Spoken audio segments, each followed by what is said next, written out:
welcome to March 1st. Here we are going into this month, and this is the select board meeting. Convening at this time at 6 o'clock on March 1st. So welcome, everybody. I'll call this meeting to order, and if my cataracts will let me, in accordance with Mass General Law, Chapter 22 of the Acts of 2022, signed by Governor on February 15th, 2022. I announce that this meeting of the Select Board is being recorded by Hadley Media, the Select Board's office, being Zoom, and ask if there is anyone present who is recording this meeting. Recording in progress.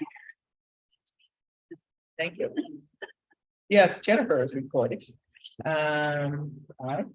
Then say if no one is recording, let the minutes reflect that nobody else has indicated that they're recording this meeting. Or if someone is recording, please identify yourself for the minutes. Okay. We'll start off with public comments. Is there anybody here for public comments? Yes. We have to come up here? Yeah. Sure. It's 3 minutes and it's not informational. There'll be no action taken on anything that you say to us this evening. Hi, Sue Oppenheimer, Golden Board. I came before this board on February 15th, 2023, to ask for a recall of a tenant board member by the name of Risa Freed, Golden Court. I just wanted to update you on what's happening. We had a Hadley Housing Authority meeting the other day on February 28th, and Reese Street recruited a group of tenants who live in her building, plus a few other tenants to attend this meeting. Judy Roncalli and myself, the two people that have asked for her recall, who are tenants there, were verbally attacked by some of these tenants. One tenant told me after the meeting that I should not have asked for a recall of tenant Reese Freed. One tenant stated at this meeting that Judy and I are troublemakers for bringing this to you in the first place. And the management and the board, the management and the tenant representative Reese Freed just sat there as we were being verbally abused. I did not know these tenants who came at us verbally. I didn't know them at all. I just know them by face. I've had no contact with them at all. I know a few of their names. These are not tenants that usually attend board meetings. And I feel that these attacks against Judy and I were planned and scripted by Reese Freed and the management of Hadley Housing Authority. And these verbal attacks were perpetrated to undermine us, because if anybody was watching the video of our meeting at Golden Board meeting, and when people were calling us names, I would wonder, why are these people being called names? What's really happening here? So I think that, from my estimation, that this is a scripted thing that was meant to happen, and it did happen. And as I said before, we as tenants living at Golden Court for many years feel that we're in danger. We've told that to so many people in the town. We've told it to the police department. We've told it to, the senators, state representatives, to our doctors. No matter where we go, people don't realize, exactly what's happening there. The fact that evictions are being given out like M&Ms, like I said last time. And we actually have now some people that have had committed suicides, from the 3 housing authorities that are together. Amherst, Belchertown, and Hadley are all under one umbrella. So I just want people to be aware of what's happening. And I wanted to add this to update what happened when I was with you at the last meeting. Thanks so much. Thank you. We'll take that under advisement. Maybe we should watch the last meeting. Okay. Consent agenda. Oh, I'm sorry. Go ahead. I'm sorry. I didn't see your hand.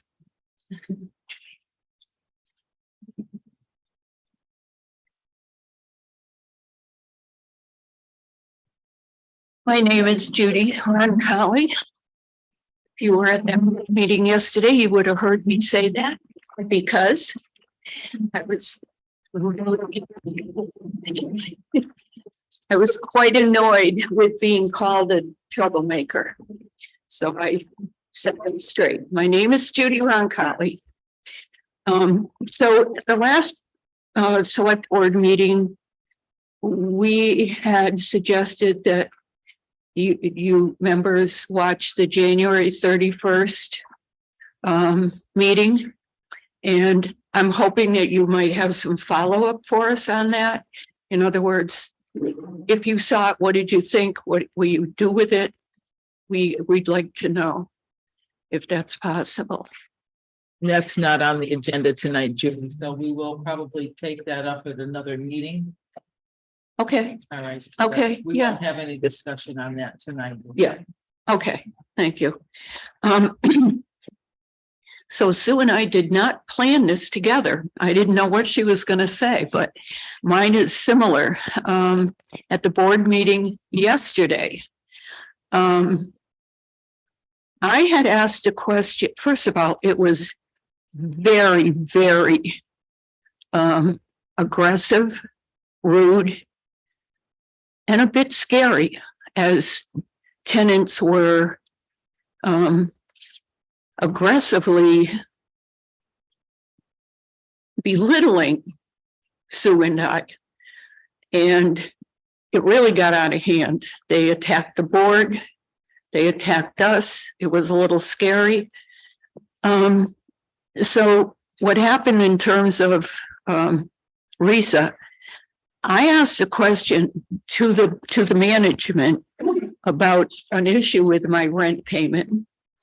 And she rudely, I'm speaking about RISA Smith, she rudely interrupted and said, "So are you saying that you've never been late on your rent?" And I said, "That's exactly what I'm saying. I have never been late on my rent." She goes, "We'll see."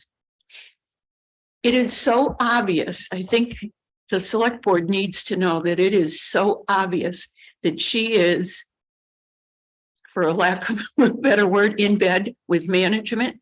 She is not a tenant's representative in any way at all. She is, they sit together, they talk together, and they plan what they're going to do and say at these meetings. It's totally inappropriate for a tenant representative to be doing that. Okay, so I asked if you watched the thing. To sum this up, with a level of anger, aggression that was demonstrated at yesterday's meeting at myself, from management, from RISA, and other tenants that have formed this bullying group, and she's the leader. Ms. Reese has led these tenants. This is not a safe place for me to live. I had a meeting in the community room today. Management came in and she started on me again about the meeting yesterday. I'm not feeling safe to live there. And I am going to be seeking some kind of protection from the police, from the Hadley police, or from wherever I can get it. Thank you for your time. Thank you. Does anybody else have any public comments? Okay. Moving on to consent agenda. Does someone have their hand raised? Do you have a hand raised there? Mimi Kaplan, do you see that hand received? No one's hands raised. She might have had it up and had taken it down, but no one's hands raised right now. That's somebody's cursor. Sir? Yeah. Oh, That's mine. That's me. It does look like that though. don't confuse me now. I'll keep it still. Oh, yeah, sure. Is that mine? No, that was Alex. Yes, somebody cursed her, but it's not a hand. Okay. All right. Okay, we have warrants, and that is April 20. AP 23345, AP 2234, PR 2317. And we have affordable housing trustee select board member as an appointment, Molly Keegan. So moved. Second. All those in favor? Aye. Roll call.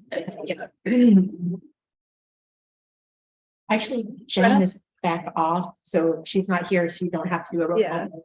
Okay. All those in favor? Aye. Aye. Okay. And we're taking off the agenda tonight, the Go Ahead Restaurant. They want to be delayed until our next meeting. We have, sort of early 6:30 for the water and sewer rates. I have to wait until then because it is a public hearing.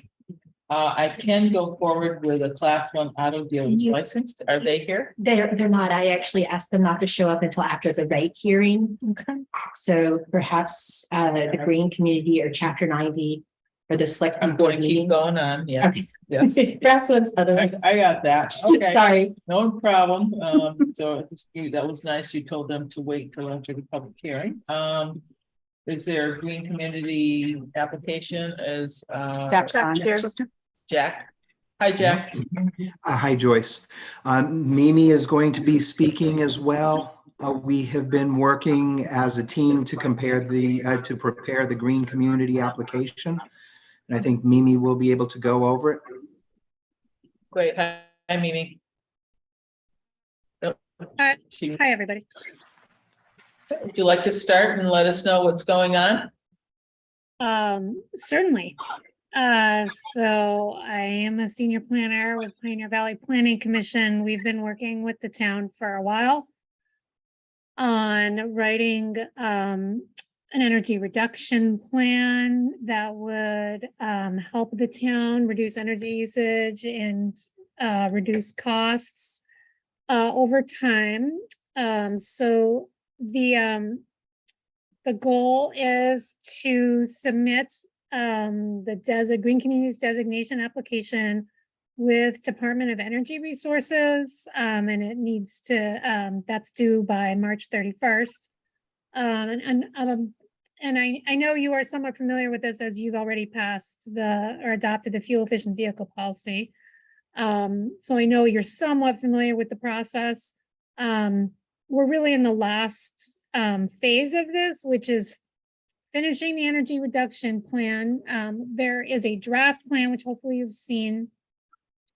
We have been waiting for some of the data to update in the database in order to finish the plan, but it's basically, it's not going to change very much from what you have seen.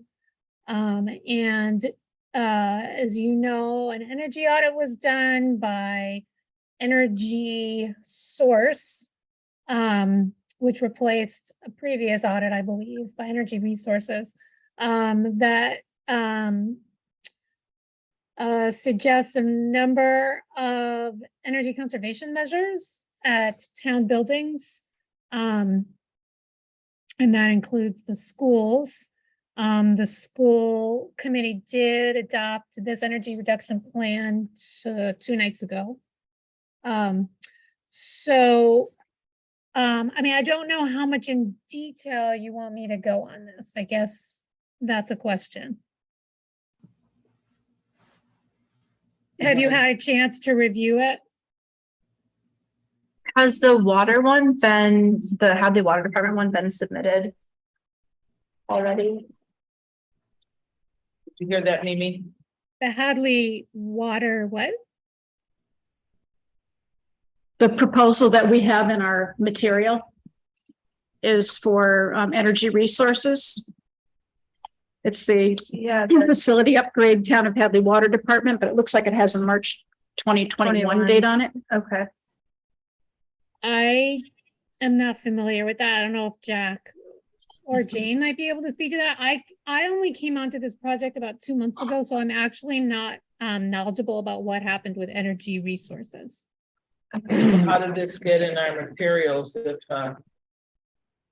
I attached it at the request of Jack. Jack, do you know anything about this? Which one are you talking about, Jennifer? The email I sent you this afternoon verifying the 2 documents that need to be attached. And then you also pointed out that we needed the letter as well.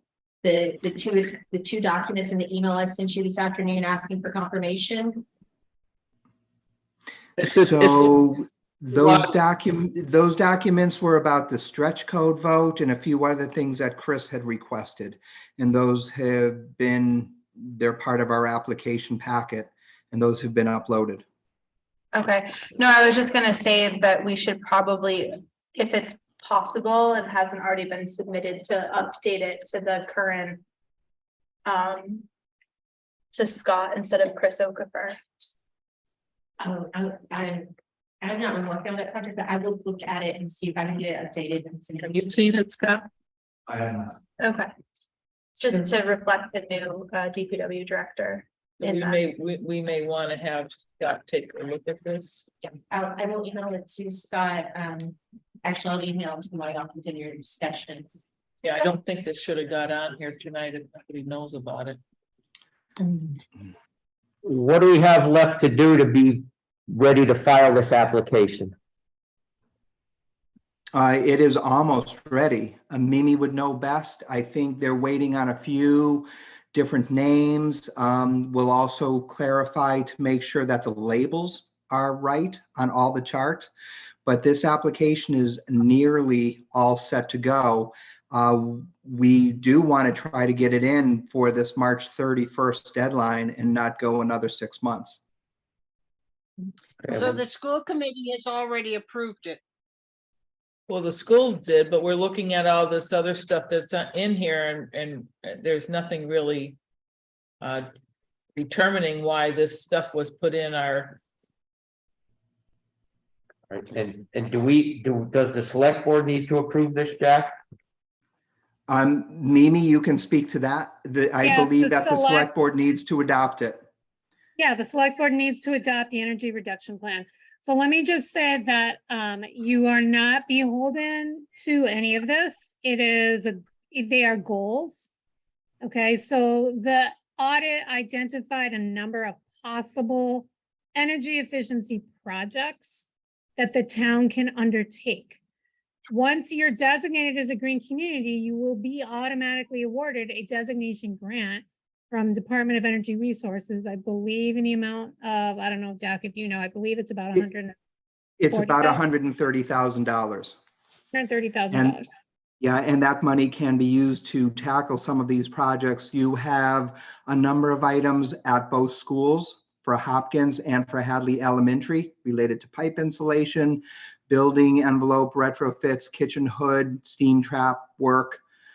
And then there's some other work related to the town barn. And then there's some longer goals for years 4 to 5. And also some projects at the town hall, possibly public safety building and wastewater facility. Those were all projects that were identified in the audit. So the goal is to reduce the town's energy usage, save the town money, use grant funding to get these projects done so that you don't have to spend town money. When you get these grants from DOER, there's no match. You just get the grants. And you do have to spend the money and then it's reimbursed, but you don't have a match. Once you've spent out the designation grant, then you're eligible to apply for competitive grants every year. And you can continue to tackle more of these projects or additional projects that the town identifies as being important. Joyce, can I just clarify? I think there's a little confusion here. So Jack and Mimi, this is the comprehensive energy efficient facility upgrade for the water department was done in 21 when Chris Okafor was the DPW director. So Scott is still in the overall application when they're identifying department heads. Scott will be on this. Scott was not the director when this took place. So this is the most recent energy. That's just part of the, what you're looking for approval tonight, are you looking for approval for the energy reduction plan, correct? Correct. That's what they're looking for, not the application. So. But do we have what they're submitting in front of us? No. The letter of. The there's a letter of support's from the support. school, so we know the school supported it. Yeah. It says Hadley Water Department custom application, which is a one-page for Eversource. So it's that Is that document, the the energy document that we're- reduction plan. I was under the impression that either Jack or Jane had sent you the energy reduction plan to review ahead of time. Is that not correct? No, that we were looking for that, specifically what documents needed to be uploaded tonight. So no, we don't, we were sorting through a lot of emails to figure out This doesn't exactly which even one fit in. was needed. So Jennifer was not in charge of that. And I did send an email that you were CC'd in, Mimi, requesting all the documents that were needed for tonight. And so I don't have it. All I have are the 2 documents that were provided to me and the letter from the school that I was able to get this afternoon. Okay, so was there a misunderstanding? Jack, you thought I was Well, sending it to the hold select board? on. Jane is here at this meeting. Jane, I'm wondering, you had received a copy of the energy reduction plan. Did you get it to your colleagues on the school board, on the select board? You know, Jack, I'm having trouble remembering. I know I got it to the school board, but I'm not sure that it went to the select board through me. I think So we ought to maybe we should table this till the next. postpone this. Yeah, I think we should postpone. Yeah. Okay, We're and we gonna can just take it up table at the until next. March 15th. Is that right? 15th or 16th? 15th. 15th. Ides of March. Yeah, and that'll give you time to do what you need to do and get this submitted by the end of the month, if we do it in 2 weeks, correct? It's going to be Uh, cutting it. Go ahead, ahead. Mimi. Yeah, I mean, we can. Ideally, it would be sooner than that, just so we can get everything in and know that we're all good to go. But obviously, you can't approve something that you haven't reviewed. If you don't have it in front of you and you haven't seen it, I understand why you can't adopt it tonight. And we don't have a meeting next week, so the 15th is when we're going to be able to do that and take care of that night. All right, Jane, you have the master copy, and I know Mimi, you're doing some updates and Jack, adjusting the labels. Jack, I'm at sea. I won't be home until the 10th of March. I don't have it with me. No, I understand if you don't have it with you, but it has been sent to you so you can distribute it to your colleagues. They need more time than waiting until I get home. Somebody Jack, should send it to them soon. Jack, since I'm in the process of updating it and it won't take long, by Monday, I should be able to have the completely updated energy reduction plan. I can email it to you and to the select board now that I have their emails. Can you submit? Perfect.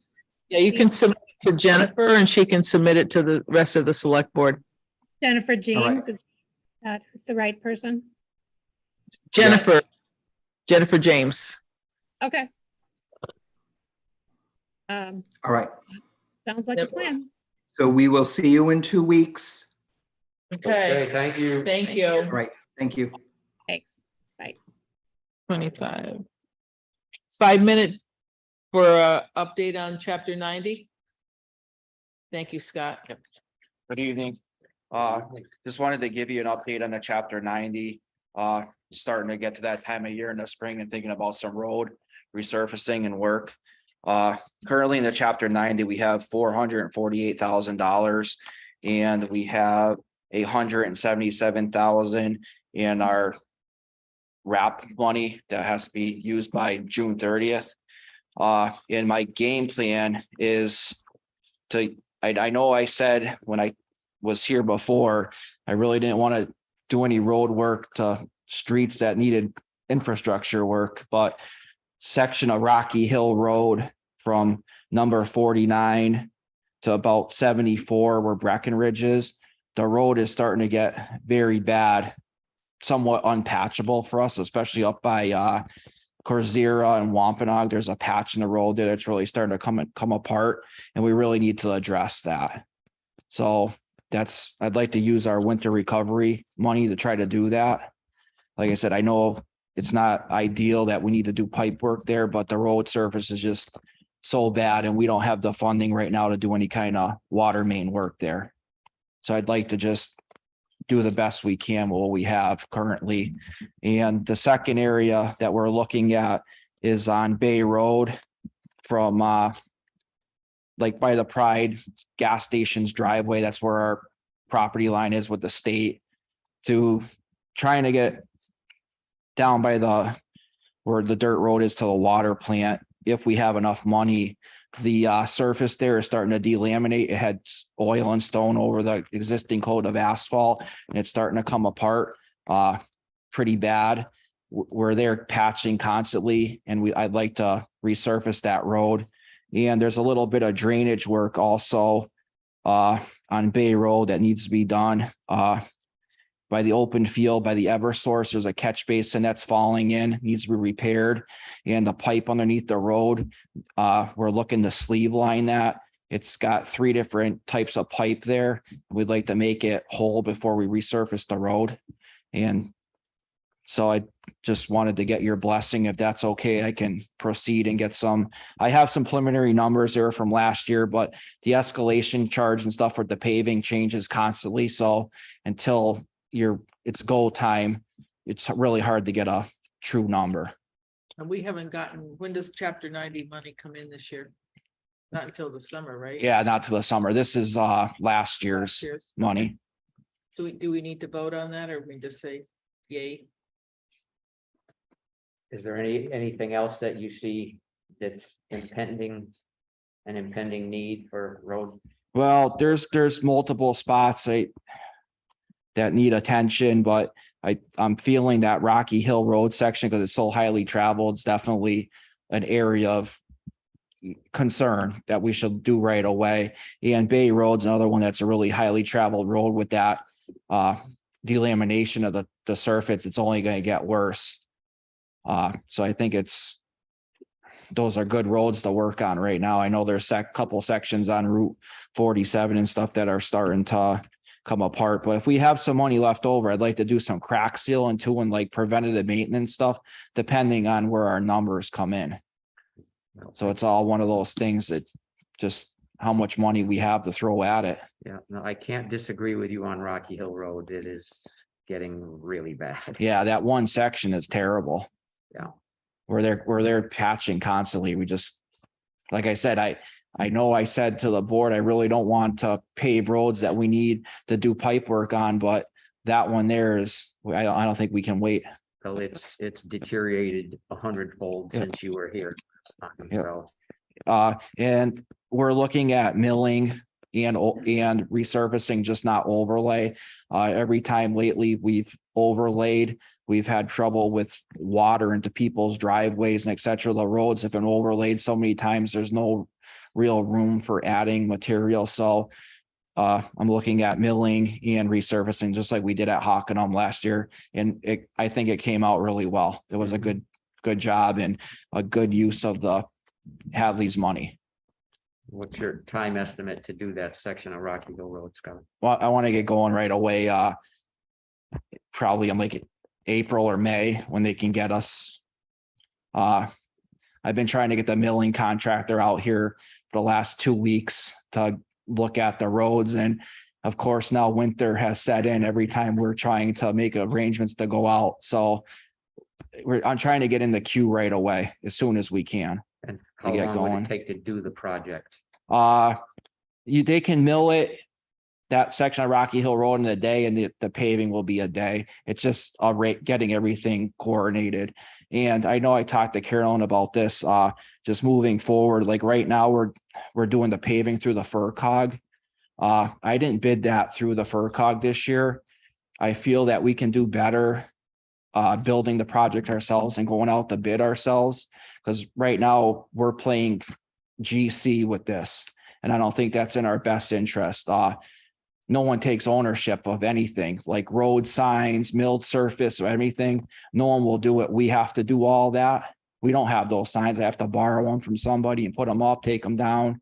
I think doing it piecemeal, it's not good for us. We're spending plenty of money on paving. We're going to get those same kind of numbers where we're through the FERCog or not.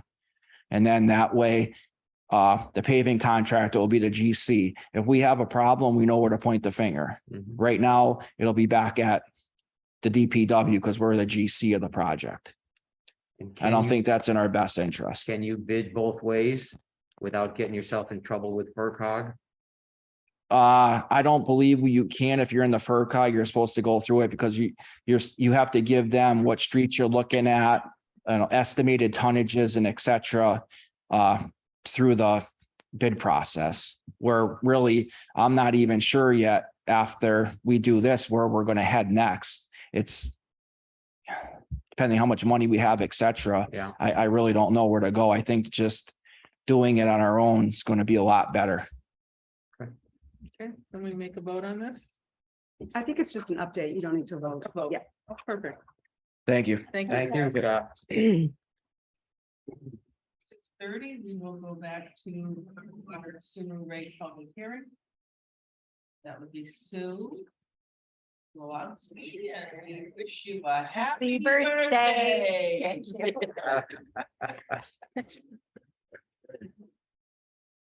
This your idea of a good time on your birthday? Absolutely. Jennifer, can you, pull that up for me?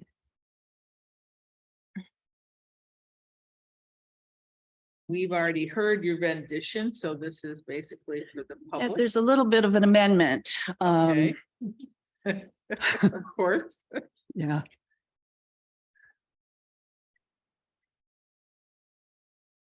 Hope it's not more. Ooh. Ooh.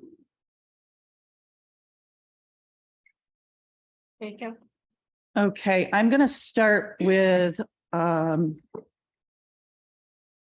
water first this time because our amendment is to the sewer. As we discussed last week with the proposed budgets and the amount raised in FY '22, our rate need ended up being 23.29%. That ended up with our rates looking like this. We will do away with the residential low use. So the residential basic will be 0 to 41.25 with those rates applicable. And then the various other commercial rates. And the cost impact is similar to, well, it's the same as what I showed you last week. Could you just, if nobody's watching, I don't know, we're on pretty much. Do you want to just say what the, So for a single person, yeah, over a 3-year period, the amount of their bill currently is $5.16 for 200 cubic feet of usage. First year, it would jump to $8.88. Second year, it would jump to $9.40. Third year, it would jump to $9.96. Those are not rates. That's actual cost dollars out of your pocket. Is that a quarter or a year? Quarter typically? per quarter. Single family, 1,300 cubic feet of usage. Current is 44.59. Year one, it would go to 57.72. Year two, it would go to 61.10. Year three, it would go to 64.74. Small commercial, 4,200 cubic feet. It would go from 213.10 currently. First year, 238.68. Second year, 252.93. And third year, 268.06. Large commercial, 59,300 cubic feet. Currently is at 3,268.97. It would go year one, 3,662.08, year two, 3,879.53, and year three, 4,108.56. And I'm going to jump back to sewer. So the rate calculation that I did last week for sewer showed a 15.5% rate need. This afternoon was told that sewer needs to go up another $130,000 due to increased cost for sludge. It's pretty much doubled. So if we work in 130,000 into the proposed budget, the total expenditures would go to $1,033,974. Divided by the amount raised in FY '22, it ends up being about 31% increase rate need. So rather than the 15, 5, and 5, we are looking at to do a rate increase of 20, 10, and 5. And that is where the rates go. Residential sewer, all uses would go from 582, and this is rate, not cost impact. 582, and then end up in 3 years at 806. Commercial baseline would go from 597 and end up 3 years at 827. And commercial conservation, which is over 15,000 cubic feet of usage, would go from 667 to 924. The cost impacts for a single person, 200 cubic feet. Currently, they pay $11.64 a quarter. Year 1 would go to $13.96. Year 2 would go to $15.36. Year 3 would go to $16.12. Single family, 1,300 cubic feet would go 75.66, 90.74, 99.84 to 104.78. Small commercial at 4,200 cubic feet would go from $250 even to $300.72. Year 2, $330.96. Year 3, $347.34. Large commercial, 59,300 cubic feet, $3,850.32. First year would go $4,618.01. Second year, $5,080.41. And year 3 would be $5,302.33. So could you remind viewing audience, when sewer rates and water rates were increased? Prior to this, we had a 2.5% increase that was voted May 15th of 19, and that was water only. We had a 15% increase that was sewer only, that was voted in May 2nd of 2018. And prior to that, the rates had not increased since 2007. I just had a quick question on the, in case anyone asks, the residential low use and Yep. removing that completely. And 2 questions. One, is that a large population in town or not? And then A 2, rate is tiered. So Okay. the first 499 cubic feet of usage currently Mhm. is billed at that 258. Okay, So then the next, like for 1,300 cubic feet, Mhm. the difference between 499 and 1,300, that would be billed at the basic residential basic. okay. And then is the removal of that gonna be a significant, like what kind of percentage or significant increase is that gonna make for the town to remove that? Well, and again, you can see what it does to, Mhm. hang on, that's sewer. Well, you can see what it does to, we'll get back to water. Oops, wrong way. There's the cost impact. Mhm. So essentially, this single person would go after 3 years, instead of Mhm. 516, they'd be paying $9.96. So it's $4.80 a quarter. No, I think, I'm sorry, I was kind of thinking more on like the revenue side versus cost, like for the town. Yeah. That will bring in approximately $60,000 a quarter, Okay, or a year, excuse me, a year. okay. And so there's a multi-year strategy that's being proposed tonight. Mhm. So when we vote tonight, are we voting to lock in these 3 years? Or I are we- would, but we need to keep in mind that we need to revisit rates every year. We should do this kind of analysis on an annual basis, and if there is a need for more, we need to make adjustments. So the proposals for year 2 and year 3 are more, Projected. projections. Exactly. So we're really just voting Well, I think a year we're, and now rate increase. I think we're voting for a 3-year projection. I just think, people be aware that this could change. Exactly. I mean, there's nothing wrong with doing a 3-year, and then if something comes up as Yeah, a I water mean, if we break don't need to or come old back pipes go, Or we additional have, rate, it's already been well, voted. we have several old water and sewer pipes throughout the town, and, they're bound to have some breakage, and we just don't always go on Route 9. I mean, South Maple Street is over 100 years old. Yeah. So I mean, those are things that, need to be taken a look at, which we've looked at. I can't tell you how long, but, and back when Since they, I've been here. well, and since I've been here, which is dog's age, but anyway, you could do South Maple Street and then it was 2 million. And I know there's more than doubled at this point just to do that road, Yeah. just for water. And we had, the two variables we have absolutely no control over is the marketplace where he purchases what he needs for the DPW and the weather.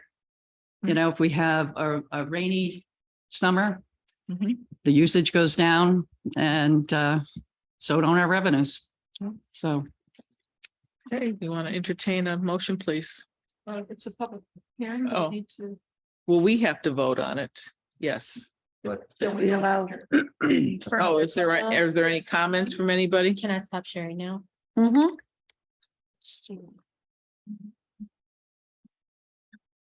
Are there any comments from anyone that's joined us? No.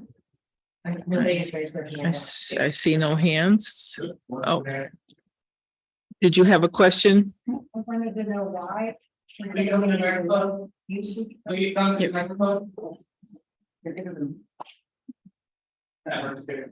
you say your name and place where you live? Cheryl Cudis, 27 Meadow Street. I just wanted to know what was the rationale for getting rid of the low usage rate?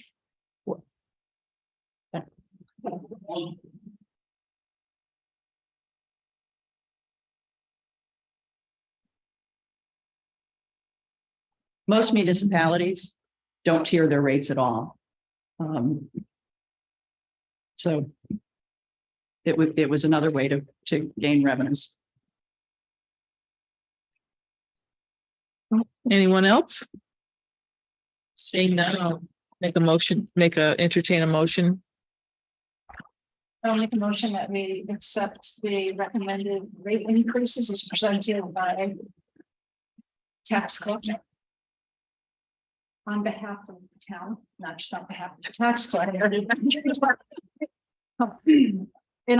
And specifically in recognition of the fact that we have waited way too long to do this, and unfortunately, we're kind of backed into a corner where we're needing to do this now.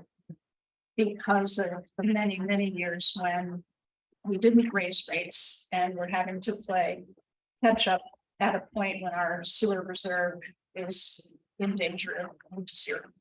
So it's not something that select board's taken lightly. Nobody wants to do this sort of a rate increase, but unfortunately, we've got to get that number. So in light of that, I'm making a motion to accept the proposal.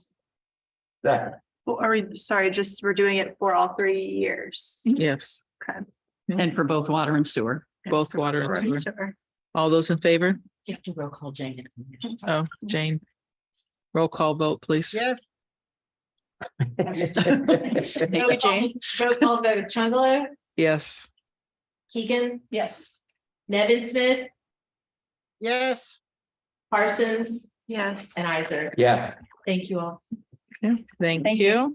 Thank you very much. So- Thanks for all the work on this. Go celebrate your birthday, Sue. Oh, thanks. That sounds exciting. We should be able to have a beverage. With a glass of wine. Class 2 auto license. Do we have Subaru here? Tom Reedy's here. He's part of Tom that. Reedy, are you, want to chime in on this for us, please?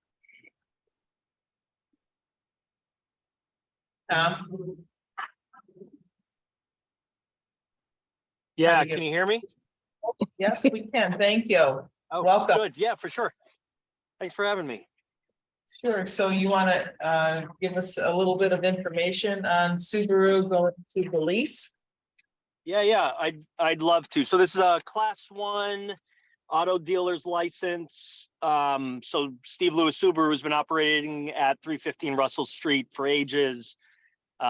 He is selling to and has, I think, as of today, sold And then there was. to. And he's off. Oh, Uh-oh. thing is off. Yay. Do you have him? Am I back? Holly Do you have Land. me? Yay. Is that like Disneyland?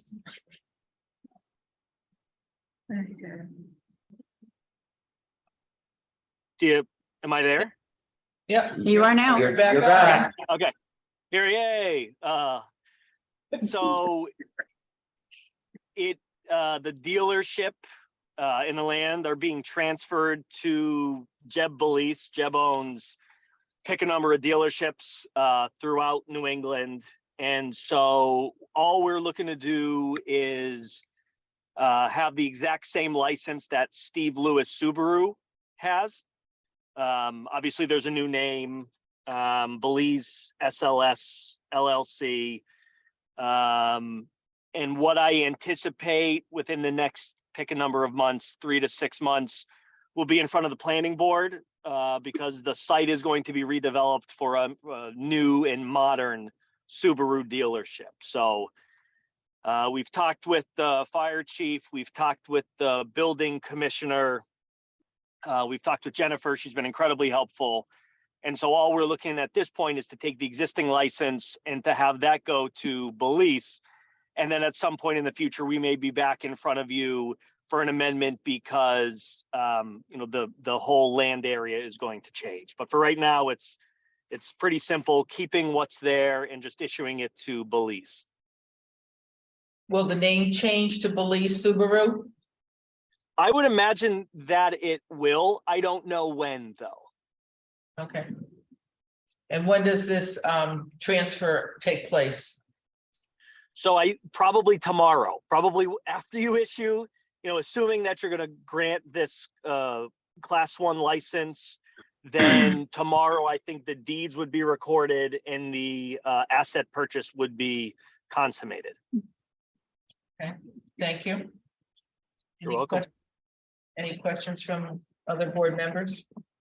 It does look like the approval's being requested that it be made contingent upon submittal of tier 1 Yes, documents. Tom mentioned, Chief Spagable and Tommy Quinlan and I met with him to review this, and he did mention that Tommy mentioned there were some outstanding projects that permits need to be completed, and they are asking if the tier 1 documents that Tom mentioned earlier will be submitted within 6 months for this license, and if not, to have a hearing on it and bring them back in. But based off of the conversation, no one, neither Tommy, Mike, or myself saw any problems with granting of this application at this time.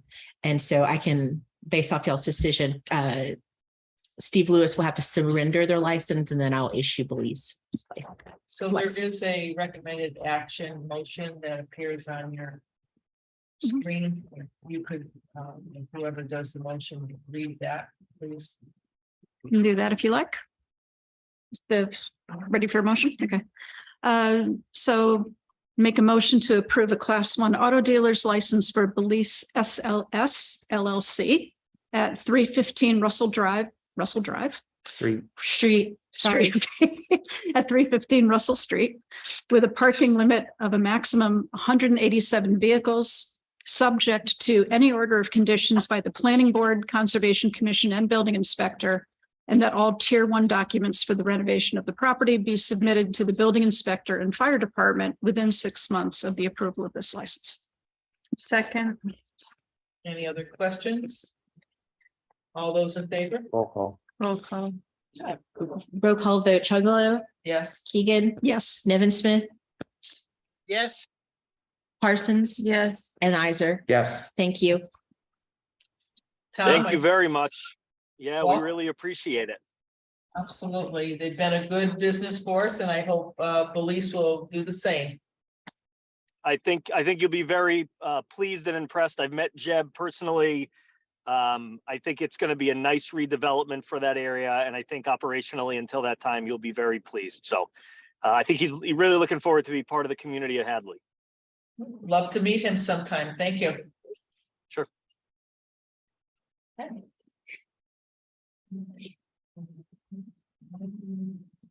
Oh, geez. Select board meeting Board meeting location. Well, we're gonna stay here. Carolyn, you wanna take it over and see? Sure, I can tell you some meetings that we've had with Jane, Alex and Jennifer. You know, we've had some issues throughout the whole time we've been doing remote and it seems to, since we've only met here, it seems to just be an ongoing issue with a couple things with just the sound. This room is very difficult, and Alex, you can correct me if I start to get technical and you need to correct me, but it's very difficult with the sound, with the different heights in the ceiling to balance it, as well as the camera views.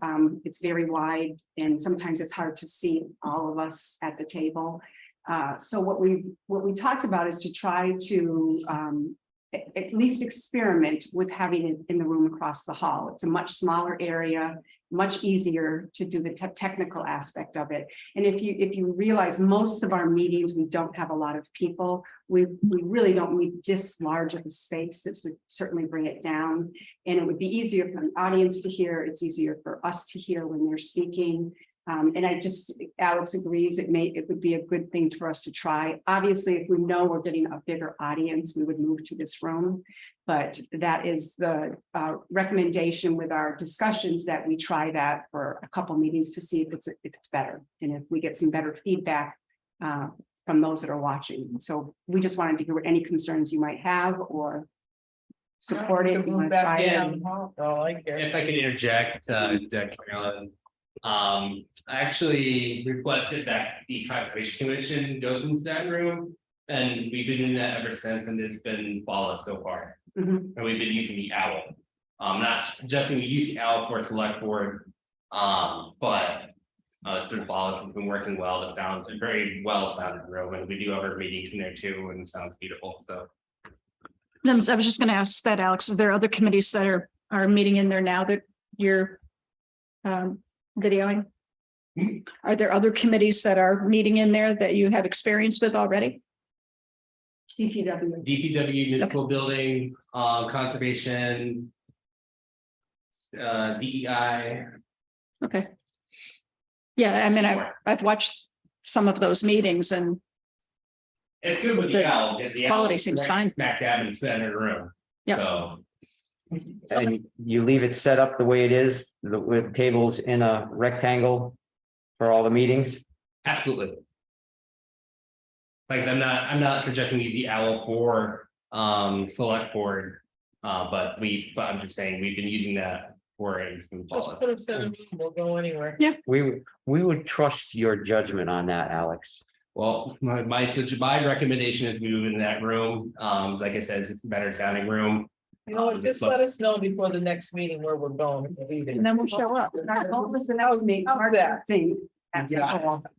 Worth a shot. Why not? See Yeah. how it goes. Yeah, just let us know where to go. All right, you got it. We're good. We're at your disposal.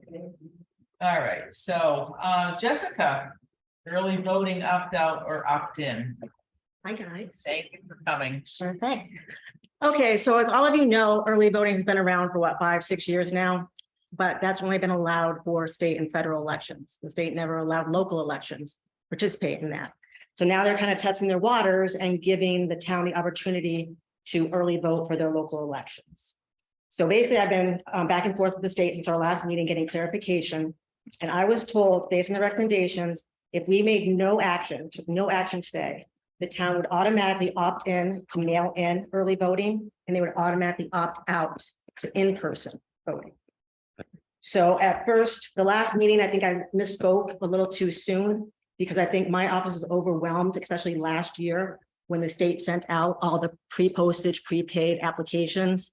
And so my office got inundated with all these applications for it, and it was overwhelming. So for state and federal elections, you get normally like a 70% turnout, 70 to 90% if it's presidential. Local elections were best to get 25%. So having vote by mail early voting won't be as overwhelming as the state elections were. So I have no problem keeping that option open, even though we still have absentee voting. which I think is a lot of confusion where the voters come in, do I want early, do I want absentee? My prediction is the next year, the state is just gonna combine the two. But the only thing that I actually recommend and would like you guys to support is that the state says we don't have to do in-person voting, early voting. I think that is a mistake. I think that we should allow at least a week of that for the residents of the town. Before COVID hit and all this vote by mail came in, 90% of it was all in person. And I think they really appreciated that. So instead of doing the 17 days we could do, including weekends, I recommend that we do 5 days in-person early voting the week before our annual town election, which I believe is the week of May 8th to May 12th. And that would be at town hall in my office during regular business hours. Or you guys can take no action and we won't have it. We'll just have absentee in person. So what we have for content here, is it different? That was what I initially submitted, because again, I was so overwhelmed with the past 2 elections. And then I'm thinking about it, I'm like, we're not going to get the turnout. We're not going to get 90% turnout for our annual town election. I wish we could. There's no way we're going to get that. In addition to, the town is not going to be sending out addressed, pre-stamped applications. It's up to the voter to submit their application. So it's just like an absentee ballot. Pretty much, yeah. So if you want to vote early and you're not gonna be in town, go in and take out a ballot. Yeah. Yeah, so that really doesn't phase anything. Well, the only thing is with absentee, you have to have reason for voting absentee. Either you're being out of town, or you're in a nursing home, or you have a religious reason. For early voting, you need no reason whatsoever. You can just say, I want to do it now. So I think offering that week before to the residents would be a show of good faith. So, I like that idea. yeah. So basically, if somebody wants to come in an absentee in person, they can do that up until the day before the election at noon. Right. If somebody wants to early vote in person, they can only do it within that 5 days. The 5-day period, right? So the action, so part of that, then if we do nothing is going to be fine, but we need to opt in to the early voting? Correct. Okay, but so you're not asking us to opt out of the early I'm voting not, by mail? if the registrars actually have nothing to do with the opting in by mail, that's completely your discretion. Which again, I was a little leery about, but I've since kind of gone back on that. But the early voting in person, I think would be a good idea. Just for those 5 days during regular hours. I'm there anyway. That's reasonable. So if you guys, I don't know if you have to make a motion or to say that you agree to the 5 days of early voting in person, May 8th through May 12th. So is there a recommendation on how to Not, word this? no, so I'll make a motion that we opt Recommend. into early voting in person for the 5 days preceding the town election. The 5 days, the week before, because the election's on Tuesday. We can't do it on Monday. The So it'd be 5 Monday. business days preceding the 5 Tuesday business election, week, yeah, prior, or just May prior. 8th to May 12th. Thank you. May 8th through May 12th. Yeah. And then we'll see how it goes. If it's overwhelming, and this has to be done for every local election we have. It's not carte blanche. It's yearly. So it's, or if you have a special, if you throw a 2.5 on me, we'd have to go through this process all over again. So I think this is a good kind of testing ground to see how we want to go from here. Sounds good. I'll second Molly's motion. Any other comments? And I know last time Randy got some comments and questions. Please tell those people, contact me directly. Maybe I can answer them right away instead of kind of going to you first. Okay. All right, motion. And we did the motion. I'll second. Roll call vote. Roll call vote, Chungalo, Yes. Keegan, Yes. Nevin Smith, Yes. Parsons, Yes. and Isaac. Yes, Thank you. Thanks, guys. thanks, Jess. Yo. Okay. Russell School and Municipal Building Committee. So who do we have where? We have Courtney Courtney's Myers. on. Courtney. And this is- Hello. Hi, Courtney. Courtney. You're Russell School, right? Yes, and I think Dan might be there in person. So Dan's double hatted. Okay. Sweet. So I guess Carolyn, you wanna take this or you want me to, whatever we brought you? You would ask the committees come in to give an update and where they are at. Okay, you wanna give us an update on where you are and what's happening with each one of your committees. Go ahead. Sure. Who- Yeah, you I wanna- can, I can start. So after we received all the results from the survey, we are now looking into some funding options. We applied for CPA money for the stabilization for 1.236 million.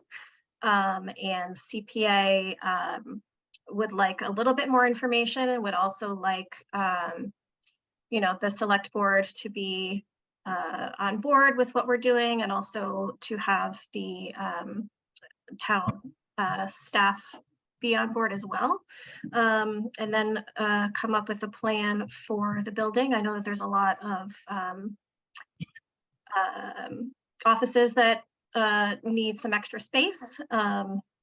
So CPA asked that we come back to them on March 27th with additional information. And then we're just looking into more funding opportunities as well. Okay. More funding opportunities for what would you use the money for these funds you're trying to gain? So mostly stabilization. So we asked for stabilization for 4 pieces through CPA, and we imagine there will be more that will be coming up. And if everyone agrees that we decide to proceed with fixing up the building, renovating it, and having somebody move in, then there will be hopefully money to fix up the building further. Okay, thank you. Any grant money out there? Some. There's some, we're looking. Yeah, we have a list of some places. I met with Architectural Heritage Foundation earlier this week. The Massachusetts Historical Commission has some opportunities, among some other that are sort of sprinkled in there.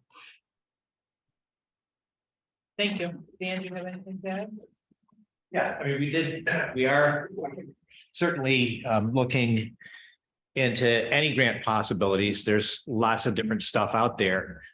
Many of them become more available once the town shows that it's putting effort into saving the structure. In other words, if CPA does in fact succeed, you know, in securing money to go ahead with stabilization, then we qualify for a bunch of different grants. I did speak with Michael McDowell at Mass Historic, and he assured me, yes, there's a grant. It's only $100,000, and most likely you won't be able to complete many projects. Many projects will be more than $100,000, but you can, you know, you do qualify, and you can reapply for those grants every year to continue or add on another project or do a project to a certain level, apply for the grant the next year to continue and finish that project, or once again, there's lots of grant opportunities once we start to show some interest. And we're always thinking outside the box. I did speak with a member of our finance committee who said, a lot of people are gonna not want to stabilize the building without a complete plan or a solid plan. And, she brought up a lot of thinking outside the box, things like maybe we could lease the building to a 501c3 like Hadley Historic Society, who can do the work for not prevailing wage. They can get the job done at a normal rate instead of having to pay prevailing wage. And, that kind of outside the box thinking is also things we're looking at. We're throwing around ideas like, well, we've had a lot of success with gathering funds for town from places like Home Depot and Lowe's, and they've donated for Park and Rec and different activities and projects in town. And we thought, well, maybe those companies would be willing to donate materials if we could cooperate with Department of Public Safety and OSHA to have, live demonstrations of lead safe renovator practices or live demonstrations of, excavation, hoisters license, all that kind of stuff. We have big demonstrations there. A lot of kids show up with hats and high vis vests, helmets, and get proper training on how to do these things on a public ground. I'm sure a lot of companies would be willing to donate materials. You get Sherwin-Williams to donate paint, you get all kinds of stuff if we put effort into it. But if we don't put any effort into it, those opportunities are, going to go somewhere else. So we're always thinking of different ways to raise money and, get recognition for this very proud property. So, we're looking forward to working with the town to, see this building stand for many more years and for generations in the future. Dan, could you, and then feel free to be broad in your range here, but there's so many numbers that floating around about, I understand the ask from CPA to stabilize the building, but in terms of doing work sufficient to make it a workable building that can be occupied, what sense of magnitude? I mean, I think the original number, I'm going back and I'm looking at Tim, was like 12 to 13 million. And then it got up as high as 23. And then I heard, well, that maybe that's Sure. Where are we even There's at been now? lots of ways to exaggerate the numbers.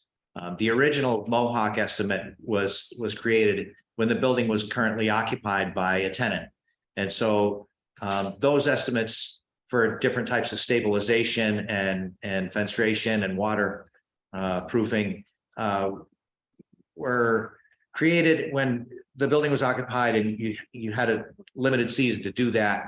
So they were keeping things limited to roof repairs, not necessarily complete removal and replacement. And they were keeping numbers contained to accessibility as far as, the run and rise of the steps and the railings of the steps, trying to reduce the liability issues. When we think about the stabilization of the building and the foundation work that it needs, those issues with the steps and the porticos sliding south and everything, we should be able to wrap all of that stuff into the soft costs and the foundation numbers. So we should be able to, put a finer point on a lot of that stuff in the near future. If we can get the CPA money to, we need, certainly a professional to look at this with, fresh, current market conditions, so that, we're not giving false numbers. We have rough idea what was going to take to stabilize the building, but yes, in the future, you're going to need we're going to pay for elevator for the Goodwin project. Is that in the RFP that's going out currently? That's so the elevator is included in phase. No, it's not. It's not. So we could look at and see what it's going to cost for an elevator for phase 2 for the Goodwin and compare that with what it will cost to put an elevator on the Russell School building. That's going to be pretty easy to figure out. Knowing that we paid for an elevator, now we know what's going to cost. It needs to be done in the same manner. It's the same type of construction, and it needs to be built separate from the original building. So there are comparable costs there. A lot of the interior stuff, with the international existing building code, which we'll be using, you can't really change the interior of the building by very much. You'd be using the interior of the building pretty much the way it's laid out. The things that would cost money on the inside would be the heating plant. And that would have to be professionally engineered. And those are costs that, we should be able to find out within the next couple of years. If we stabilize the structure, then we have the option. So, there are unknowns, but certainly we can find out. And, if we use our time wisely, stabilize the building, use our money wisely, and treat our one of our most valuable assets properly, we should be able to come up with solid numbers and in a respectable amount of time. I think that's the whole thing that we're looking at, is that we can't just write a blank check to know what we're going to take care of, because when you now get into these older buildings, as we talked about umpteen years ago when we built the new elementary school, and that was 20 years ago. And we had several years before that, it took us a long time to get that school built.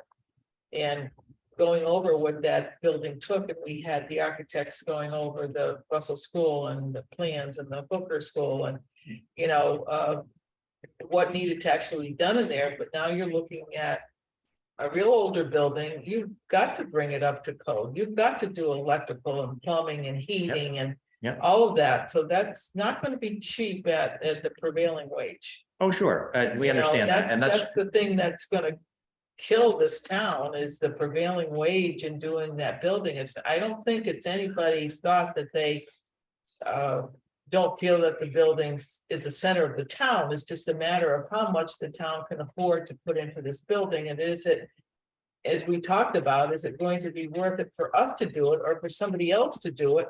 That's not going to cost them what it would cost us. yeah, and I think that's what Amy Fiden's. I think that's the point bottom was. line, Dan. Yeah, I think that's what Amy Fiden's point was, is maybe we can think outside of the box to have it done by, you know, somehow get it done instead of prevailing. If you look now, the piece that was in the paper last night, and I'll go back, because I had a friend that was the principal at Maple Street School in East Hampton. That school is probably as well old as this school is. And somebody is willing to take that school and to make it into something else. Joyce, didn't the previous select board? There were people interested in buying it and. Oh, there was, but we never went that way for some reason. You guys. Yeah, we voted did it have out. RFP out for to entertain bids to buy and renovate the structure, and there were two people that responded. The one who did show up for a meeting, I was at the meeting, and it was a local developer who's done other schools, Barry Roberts. And he said at that meeting, I remember very clearly because it was the day I had hernia surgery, I still wanted to show up to the meeting. He said it's just, you know, it's just too, the lot is too small, the building is not configured, you know, in the manner that he would be able to make money and profit on it. So he wasn't interested. Are there out-of-town developers that could make it work? Probably, but you know, we're as a committee, as the Russell School Committee, we are acting on what the townspeople, you know, we got the survey and we see what the majority of town would like to do. So we're looking at that and trying to, you know, work toward that end, knowing that the existing town hall is actually 54 years older than the Russell School and is only 8 feet from the road. I'm gonna argue with you on that, Dan, on your survey, because I think I said it before, that your survey is not true. Your survey took a lot of information from people that were outside, not residents of Hadley. That's correct. And if you look at it And properly.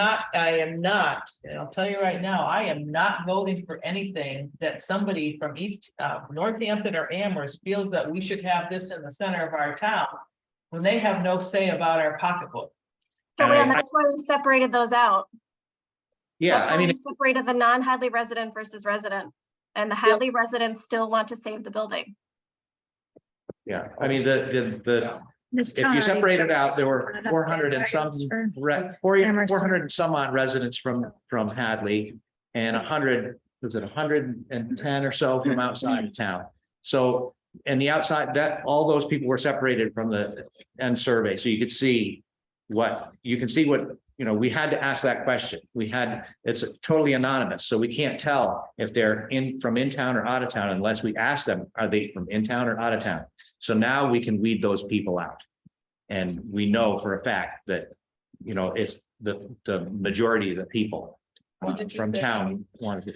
And, you know, we also considered that when the RFQ went out to build these 3 new buildings, this building that I'm sitting in, the library and the North Hadley Fire Station,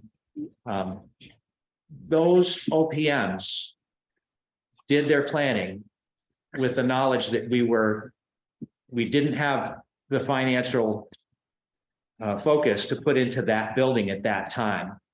And that we needed safe and usable structures to operate properly. So they focused their attention on the new structures that we needed. And they knew that we weren't going to spend any money on that Russell School. But they also knew that we were going to save it and use it for the future. And we as town residents, as me as a taxpayer, I knew that we weren't going to put any money into that Russell School for a few years. And I've been on the committee for 8 years now, trying to work to make the town better place.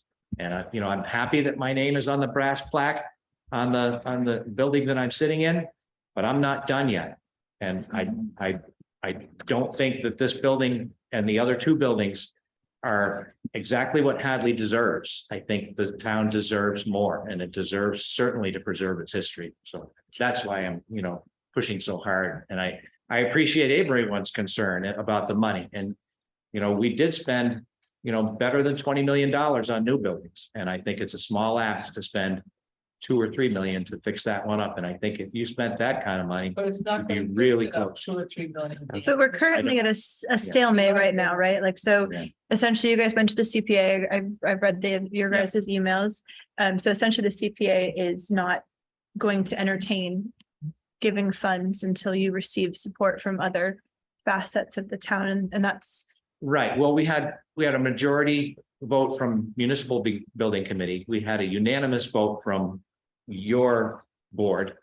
And we have a unanimous vote from historic commission. I don't think we approached the climate change committee, but I know we have some support there. Certainly putting work into this building is going to be less of a carbon footprint than tearing it down and building a new one. Putting a roof on an existing building is going to be less than building a new building and then putting a roof on it. There's a lot of bonuses to saving this building. So that's what we're looking at, and we're working for town. We're working for the people, the majority of the people who, and we understand there's there's going to be an amount of people who don't like older buildings and they don't see fit for it. But I talked to our fire chief and he said, yes, we can definitely put a sprinkler system in there. What it costs? I know it's going to cost. I've had sprinkler systems installed in existing buildings. It's not cheap, but is it worth it in this case? And for the future residents, I'll be dead in 15, 20 years. It's not going to matter to me, but it's going to matter to a lot of people in the future that they have a beautiful historic structure. So Dan, Yeah. I'm just gonna, we'll probably wrap up this one. Yeah, Go ahead. I'd like to say Yeah. something before we wrap up. Yeah. Please. I am going to. Oh. Yeah, no, so I was just gonna, just from a practical standpoint, I have been in the camp. I would love to see that building preserved in some way. I'd prefer to do it with somebody else's money, but I'm certainly a fan of keeping the building if we can. But I'm just like fast forwarding the town meeting. And, I'm worried about making an ask. I mean, you just know that the next question is going to be, okay, if we commit the 1 point whatever million to stabilizing it, what's next? And I'm worried about the fact that we don't really have a clear either, even 2 possible paths forward after that. Let's stabilize it. I'm just wondering from a timing standpoint, is it premature to be going?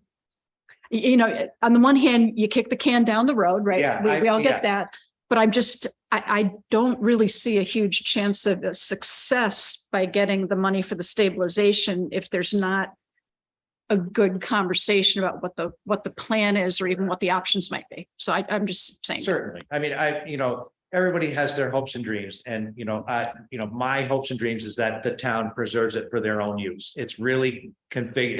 It's configured in the perfect, interior space, exterior space. It's close to. It's between Hopkins Academy. It's connected to our other properties. We really need to save the property, and say that there are unknowns. Of course, there are unknowns. What is it going to cost it in the future? I truly believe that Park and Rec would much rather be on the side of the road where those big new playing fields are, instead of in the Goodwin where, they're not on the same side of the road as all those big new playing fields. I think there are other departments in town hall that need to expand, and the fact that the existing town hall is it's 54 years older, and it was built as a one-story structure, and then it was added on in 1909. The second floor was added. So, how structurally sound is that, being so close to the road? And it also needs new windows, but to put new windows in a occupied building is difficult, as we saw when we did renovations in town hall. Just for floors, we had to move everybody out of the building, and how difficult was that? And now we have an empty building, and we can renovate the thing, and it might take a while, it might take some money. Not going to take 22 million like it costs us for these new buildings. I think it'll cost a lot less, and I think we can do it in a relaxed manner where we don't have to rush, and it can be done proper with the proper materials and the proper professionalism. And in terms of the plan, we certainly need to get in the right rooms with the right people to make sure that we're all on the same page and can actually get the answers that we need to proceed. Yes, and historically, yes, all these, I'll say it, right out loud, as of late, the past 10 years, 15 years, the town has really had a hard time communicating and get the committees to really communicate and work together. And committees and commissions working against each other, it does make it very difficult to have a cohesive plan, and really need to start to work together a little better. And I certainly wouldn't be champion for this building if the majority of town were to say sell it or take it down. That's what I'd be saying too. So. So you're asking, I can see the point, but is there anybody on this committee that's not in favor of it and thinking about what needs to be done with the building, or is everybody on your committee in favor of saving the building? I would say that, I'm pretty much the person who would like to save it for town use. Alan, I've heard him say that he doesn't care what happens to the building as long as it stands. He doesn't care. I'm not sure how much connection Courtney has to the building. She's new in town. She just likes historic architecture. I think Carolyn Holstein would like to see it used for town use, but I never really asked her directly. But I think that's all the people on our committee right now, right? Emma Dragon as well. Yeah. Just save it. I'm the chair, so I don't know if I can say exactly how I feel about it, but I certainly want to save it in some capacity. Okay. Thank you. So Thank you for all your. hang on, Dan, I have one thing. Okay.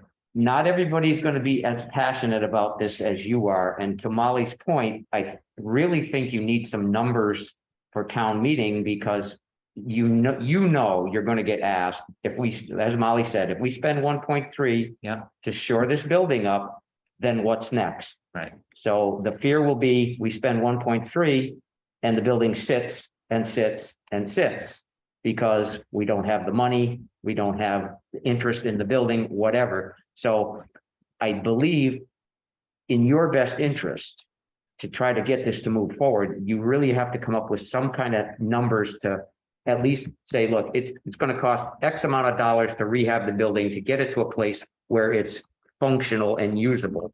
And whatever that number is, I have no idea, but I think you need to put some effort into that. Otherwise, you're going to be in for a. Yes, point a taken. rude And I would I see it. people that the money we're asking for is 1.236, and we've identified 4 activities. But the money is for planning and stabilization. And when we say planning, we would like to see an RFQ go out to people like Old Mohawk and the other historic restoration companies. We need to detail and contain our RFQ to only, include people that are qualified to work on this type of building and, this age. and bring those into modern, specifications for usage. And we So, need money. We need money for the assessment. right, and not only is it just for, planning and planning and implementation of the stabilization, but it's CPA money. So if we only get to the planning and a roof, the rest of the money goes back to CPA. And we are so happy that we got that far. And now that we have a building that will stand a few more years, can we sell it? Can we lease it? Sure, at least we have that option. But the rest of the money, and I don't think we're going to use all of that. But so to that point, I'm just questioning, would it make more sense to reduce the ask specifically to what you just said, so that instead of, No, well, the because- reason being, and the other side of it though, is that on town meeting, even though, the CPA articles, we do know, we have a longstanding policy practice that money does go back to the town. It's tied up for a 2-year period. And I know we can borrow, and there, different things we can do with the CPA funds, but I'm just, again, thinking about the obstacles that we will, hear at town meeting, and would it make more sense to put the money into getting concrete, no pun intended, numbers about what it would cost to repurpose it for town use? And those are the so that we numbers. don't have a $12 to $23 million range that people have Right. floating around in their head. And And then at fall town meeting, go for the short-term stabilization. I'm just asking from. Yeah, And well, Jane has her hand raised. that's the thing is we specifically worded our application for planning and implementation because of the timing. Again, there are leaks in the roof now that have gone unreported. We have a building maintenance guy, Gary, who I have a lot of respect for. I really appreciate what he's done over all the years. But, at the same time, is anybody aware that the roof is now actively leaking, where 10 years ago, when we did those studies, there was not much of a leak. There was some loose tiles, but there was only a few drips here and there. Now we're at the point where the building, when it does rain, it's actively taking on water. And this is critical. This is when the big damage starts to get inside the building.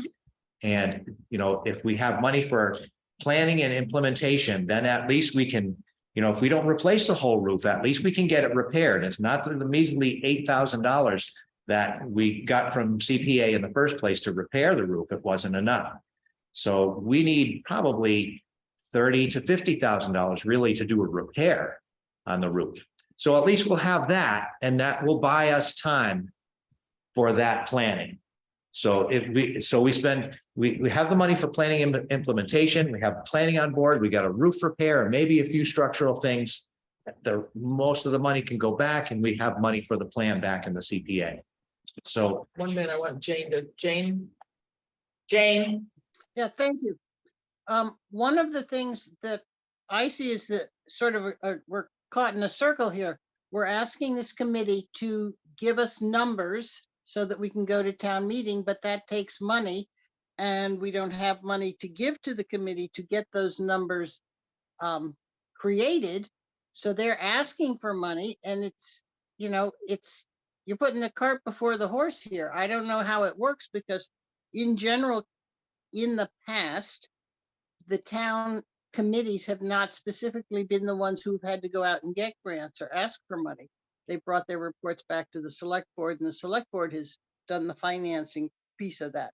So I just want to put that out there, that asking them, which I think is true, that the town is going to want to know what it's going to cost, but you can't just make that number up. And they've tried to make it up with numbers that they've had in the past without spending any more money.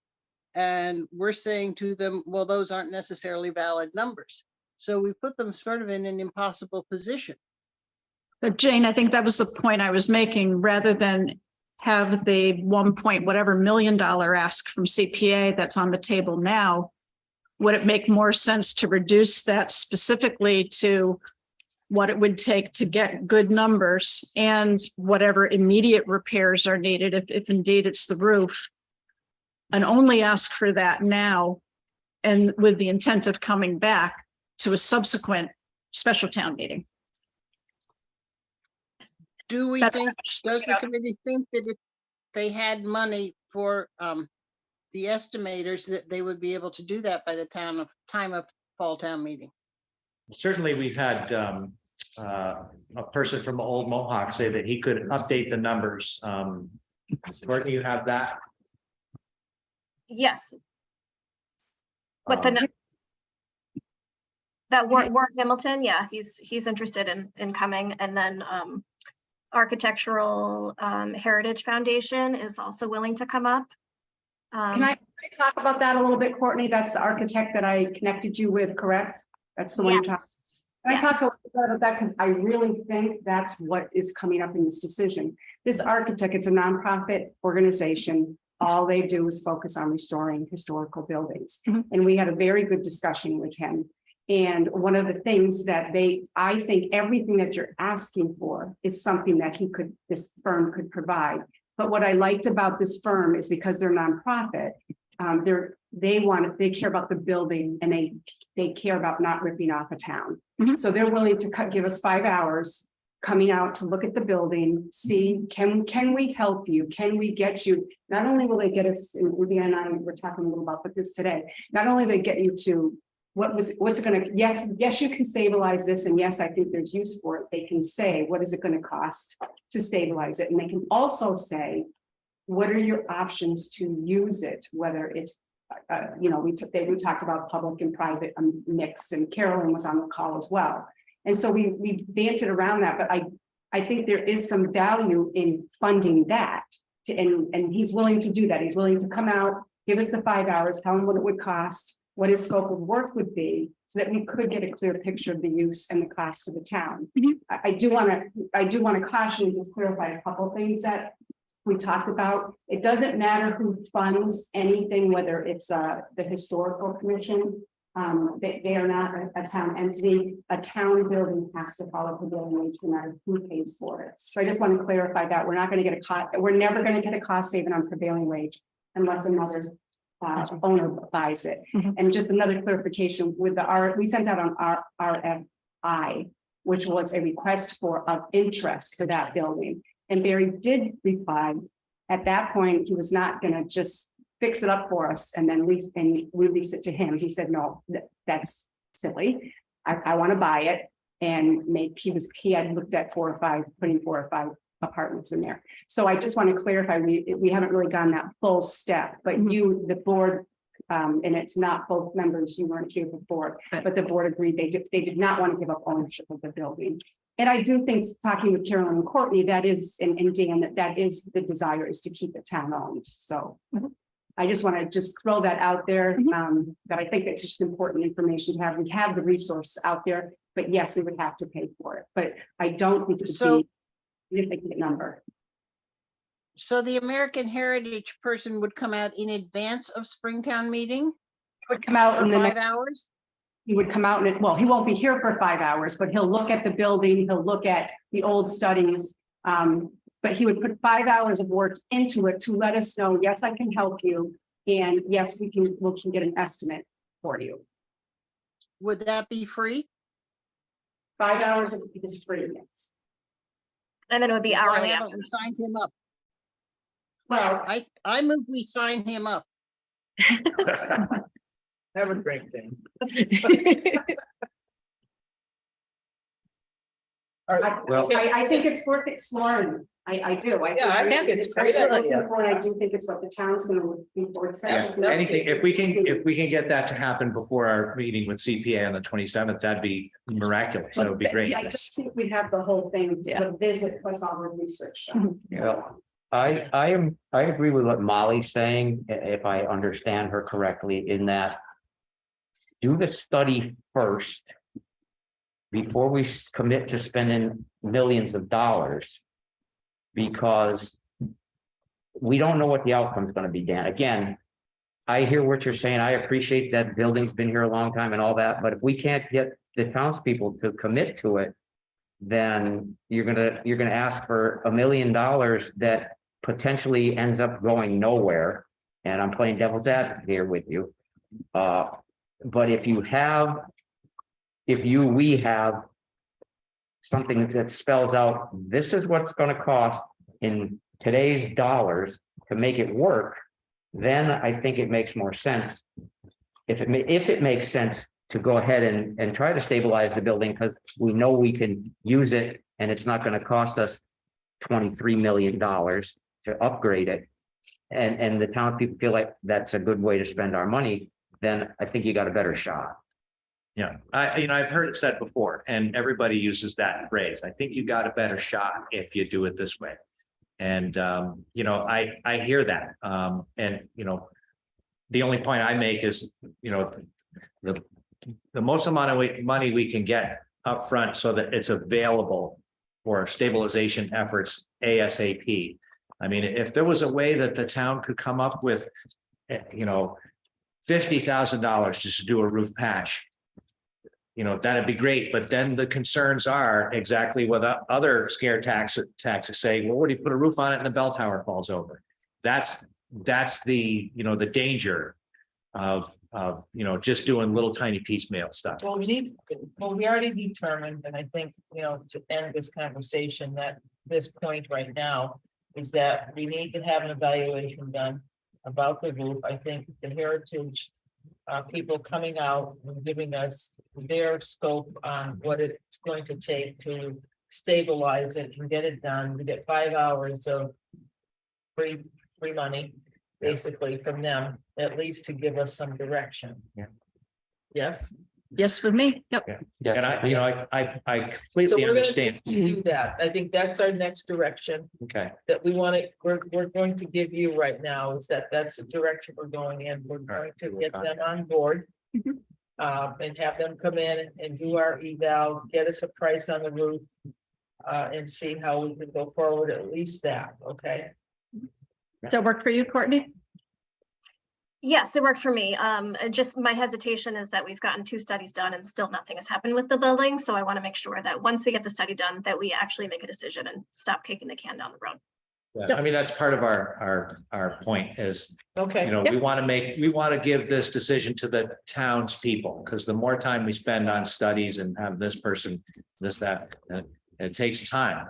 Yeah. And it's more time that we don't let the townspeople make a decision. And to me, that's, I hate to use the word corruption, but it's just manipulative at the very least, is to keep that, keep the issue from coming to town meeting, and that's who needs to make the decision. But they need to make it informed. And we've gotten through, a bunch of votes, and we have a lot of support.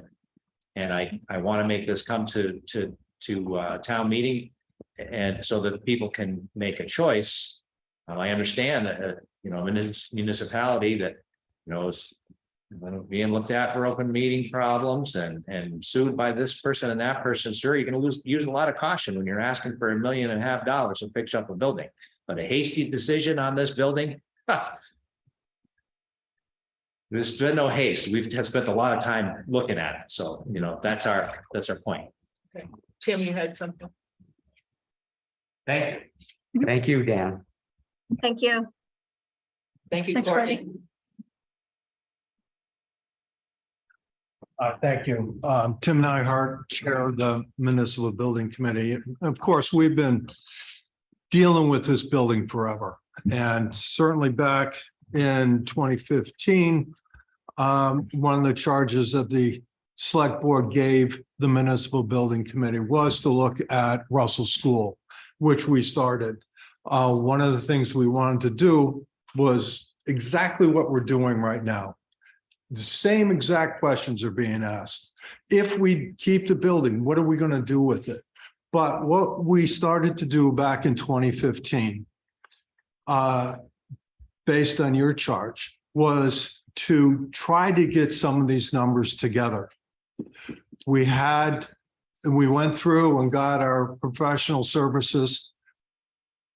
One of the first things we asked of that was to come up with a price tag to go through and evaluate this building. It was a little over $12,500. And that was back in 2018 for that. But back in 2015, one of the first things that we did was to look and evaluate the building structurally. And we had a structural engineer look at it back in 2015. It cost this town $4,800. Okay, one of the things that came out of it was the seismic issue, which we've always been talking about. Okay, the building itself, there's several numbers that have been floating around, and they're pretty accurate.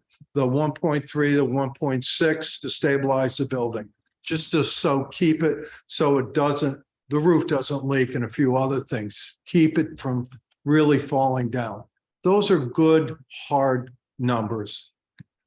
There was another number of 13 million. The 13 million was to basically fix the building so it could be utilized.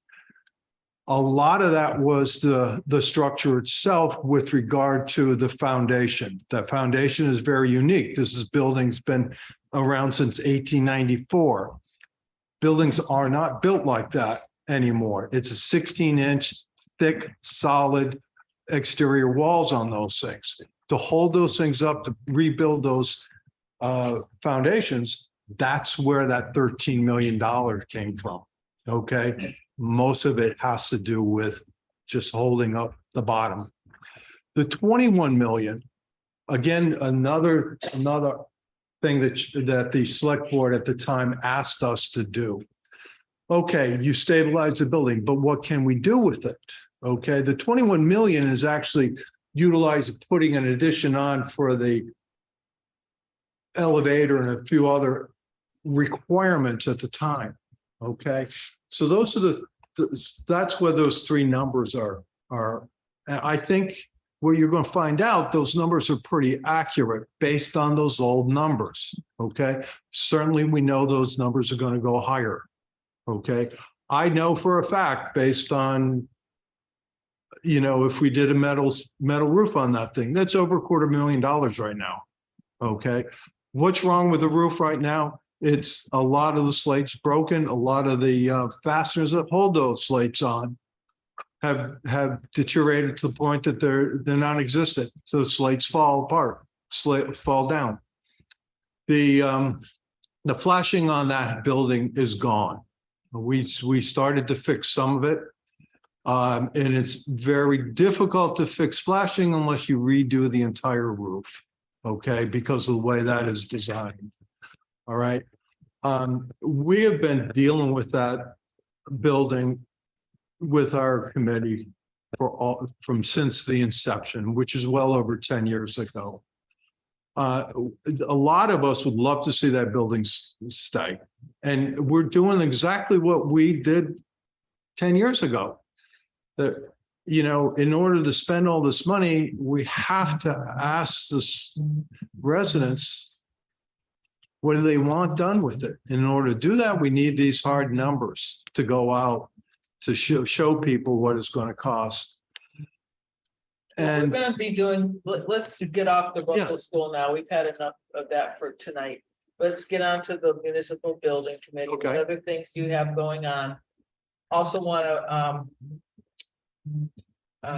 we've already determined we're gonna have contact Heritage and have them come in and I'll work with do that. So she'll work, Carolyn will work with Courtney and get that in the role. So okay, what else is going on with municipal?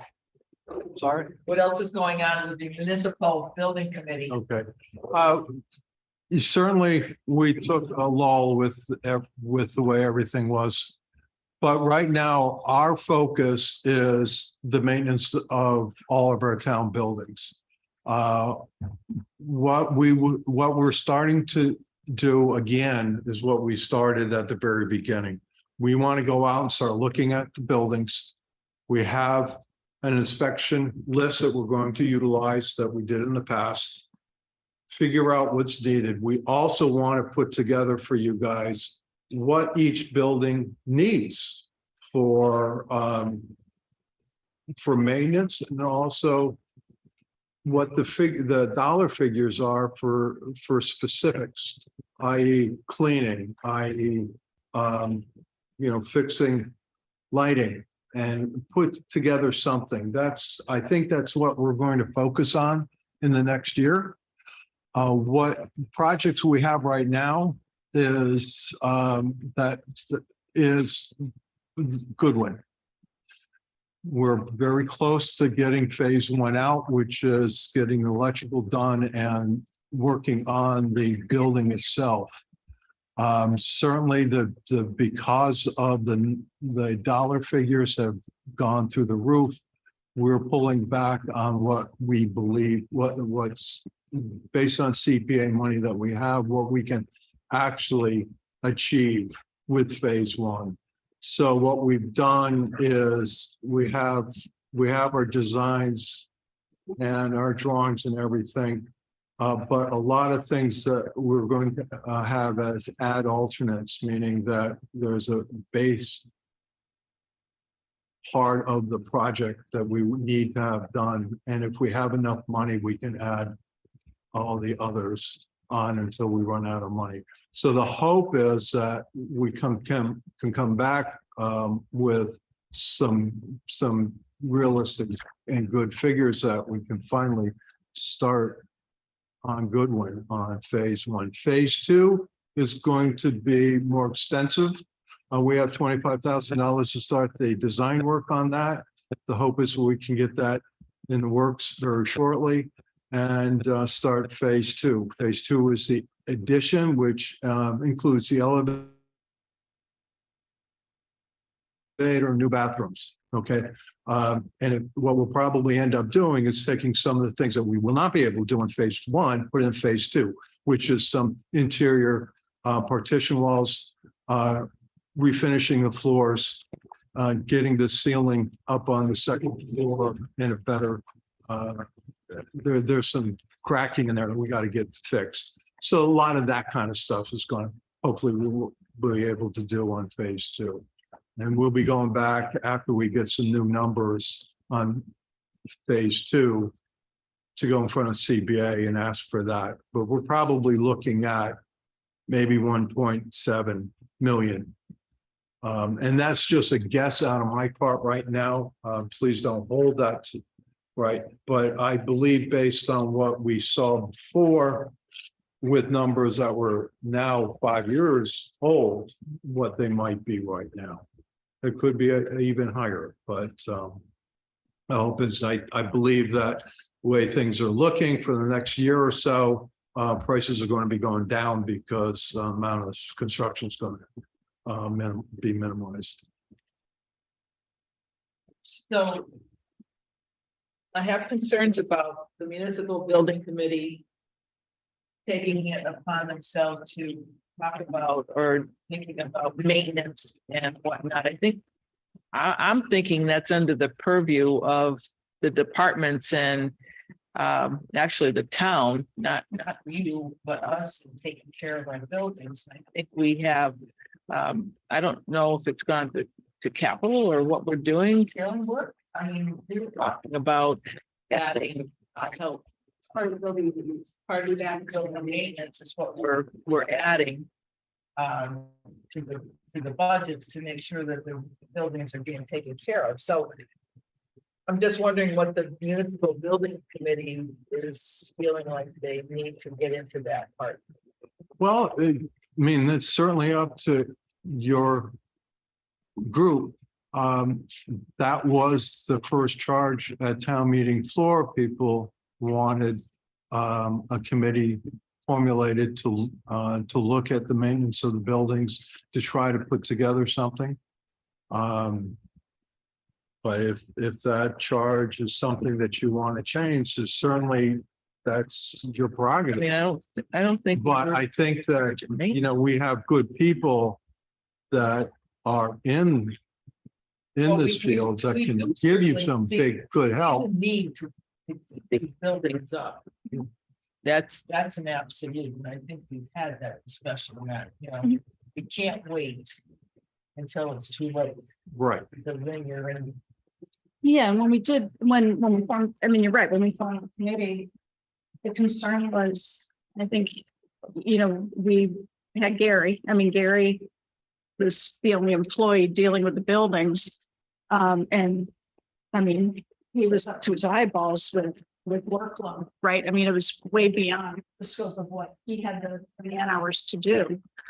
And I think when the committee was formed, one of the charges was we were looking really for a building maintenance plan. And I mean, you remember, I mean, the Hooker School was a major focus for you guys. We spent money to get that roof stabilized before the decision was made eventually to take it down, which got forced by the whole, we don't need to rehash that. But the library and the senior center coming in. So I think what's different now is we do have, you know, a new library, we've got the new senior center, we've got North County substation. Previous conversation, we're still wrestling, obviously, Russell School and what to do with Goodland. But with. And public safety, and I mean, you know, Yeah, all of our staff. buildings need to be looked after, which. But the idea was to eventually get to a point where we would pull that maintenance where, and the money where it belongs, which is within operating budget, which I think is what you guys have been saying for years. The town needs to make sure they're setting aside money to fund these things. So in this year's budget, it hasn't been approved yet. That's what Carolyn's talking about. We're looking at adding staff. So it seems like that maintenance side would more appropriately fall under the purview of Prescott. The DPW. We've all been trying to push for that. They won, yeah. Yeah, so I'm thinking, just. And you're that, right. that's Journey, pretty I think sure. Yeah, this is where we are with that at this point and what we've done with the budget for this coming year. So just to give you a little bit of relief that you don't have to worry, I hope, about too much maintenance, except for the other things that are not just on a day-to-day basis of painting and cleaning and getting things done. And, you know, there's other things that certainly happen within a building that need to be looked at also. Well, isn't what you're talking about, Tim, that you're still planning what needs to be done? Is that right? I mean, it almost sounds like Joyce thinks you guys are out doing the maintenance work yourselves. That's how I hear it. Are you planning, or you're going out and sweeping floors? No, we want to look, what I thought was just to look at the buildings, see what's needed, have a list and hand it to Gary and say, this is what the committee believes needs to be done. And based on dollar figures, you guys figure out what, and we could help you through all that. So I can help you with the planning part of that. That is what we know that that's a concern. It's a concern I recognized when I started. And that goal was to build up the building maintenance department. We can't do it overnight. They wanted 2 more staff. We just don't have the money for it. So that is the goal, is to get additional staff in there to help Gary to know the buildings, know how to do that maintenance. But this is really our first year that we've really invested in that. So, but that is, that long-term plan is to make that there be a position that really is a director of facilities that works under Scott, that has staff to support him. Again, we can't do it overnight. That is our goal, is we build up to that and putting more in. You know, I want to do the central purchasing for some of this cleaning supplies for all the buildings instead of every building having separate. So with those changes being made now, Carolyn, I mean, I think we need to think through, in fairness to the municipal building committee, what their charge should be at this point. Like what remains to be done. Taking things out of the budget. If we're going to do a capital, if you're going to be putting that in, and then how that fits into our capital improvement plan. So this is, it's, you know, when we talked a little bit about communication, it's hard when we have staff, we have a group putting capital improvement plan together. We just have to know where the roles are. Yeah. So if I need to take it out of our operating costs, so you can support a capital, we need to know that. But we And also I need- wasn't meaning that the municipal building committee is out there pushing a broom and doing that kind of things. I know what you do. I've been on your committee years before and what has been discussed. And you're about structural and what needs to be taken care of and the things that happen at buildings with the siding coming off at the public safety. I mean, there's a lot of things that have happened, a new roof over there. I mean, those are things that were all addressed in the municipal building committee. those are 20-year-old building too over there. So I mean, those are all things that, to me, that's what you're looking at, to making Yes, that's where sure, we want to go back. Yeah. not the interior of cleaning and doing No. that kind of stuff, which is under our purview, making sure that we have the people going in and doing what they're supposed to be doing, whether it's painting a room and doing a spreadsheet to know which room is getting painted and what year and what not, so that you're not 10 years down the road saying, oh God, we should have painted this. Do you know what I mean? Yeah. And that's what I'm talking about. I don't think that's their job. No, and typically in municipalities, but I think you were in a place several years ago where you didn't have that. Yeah, we And needed these value guys. is so Exactly. So important, but I think as we're looking to move forward and what the needs are and to fill that gap Yeah, again. I mean, I think it's just adjusting what your charge Scope. would be, your scope of work would be, and not focusing on some other diddly things, you know what I mean? So Yeah, and we're all certainly- just communicating and trying to figure out about the buildings and what needs to be done, because we can even now go back to the library, and I'm not getting into that one tonight, but that's a can of worms, that don't even want to talk about, but there's issues even with a new building. So the second article here I from, think we're talking about that yet, Huh? are we? We're not That's talking the about their next one. articles. That's, I referred to it, but oh, We're okay. just talking about a review. So I think it makes sense to me for you guys to continue to come up with a maintenance plan for various buildings until we get the staff that Carolyn's talking about, then they can take over from there, because even if we have 2 people, 3 people doing it, we got 4 or 5 others with different eyes looking at stuff, and you can say, well, I think it needs this, and you prioritize and go from there. I can see a few years from now, and if we go down the right path here, everything's handed off, but our mission will be, look at a building, look at the buildings, maybe once a year or twice a year, and just review it and put together a report and say, this is what we see. And this is what we believe that should be done. But if the maintenance people need to come back to us and say, hey, can you help us figure out which is the best way of dealing with something? I think that'll be what our mission will be. But yeah, I mean, certainly at the very beginning, we were into quite a number of things, and the last thing we want to do is to be so spread out. And we were doing too much. Yeah, I mean, that's what I was boiling down to, is that you didn't need to be Yeah. No. so wide. well, maybe it would be, And most of us didn't even want to deal with Russell School. That's why we made the subcommittee, the Right. first one. Yeah. Unfortunately, that fell apart with COVID.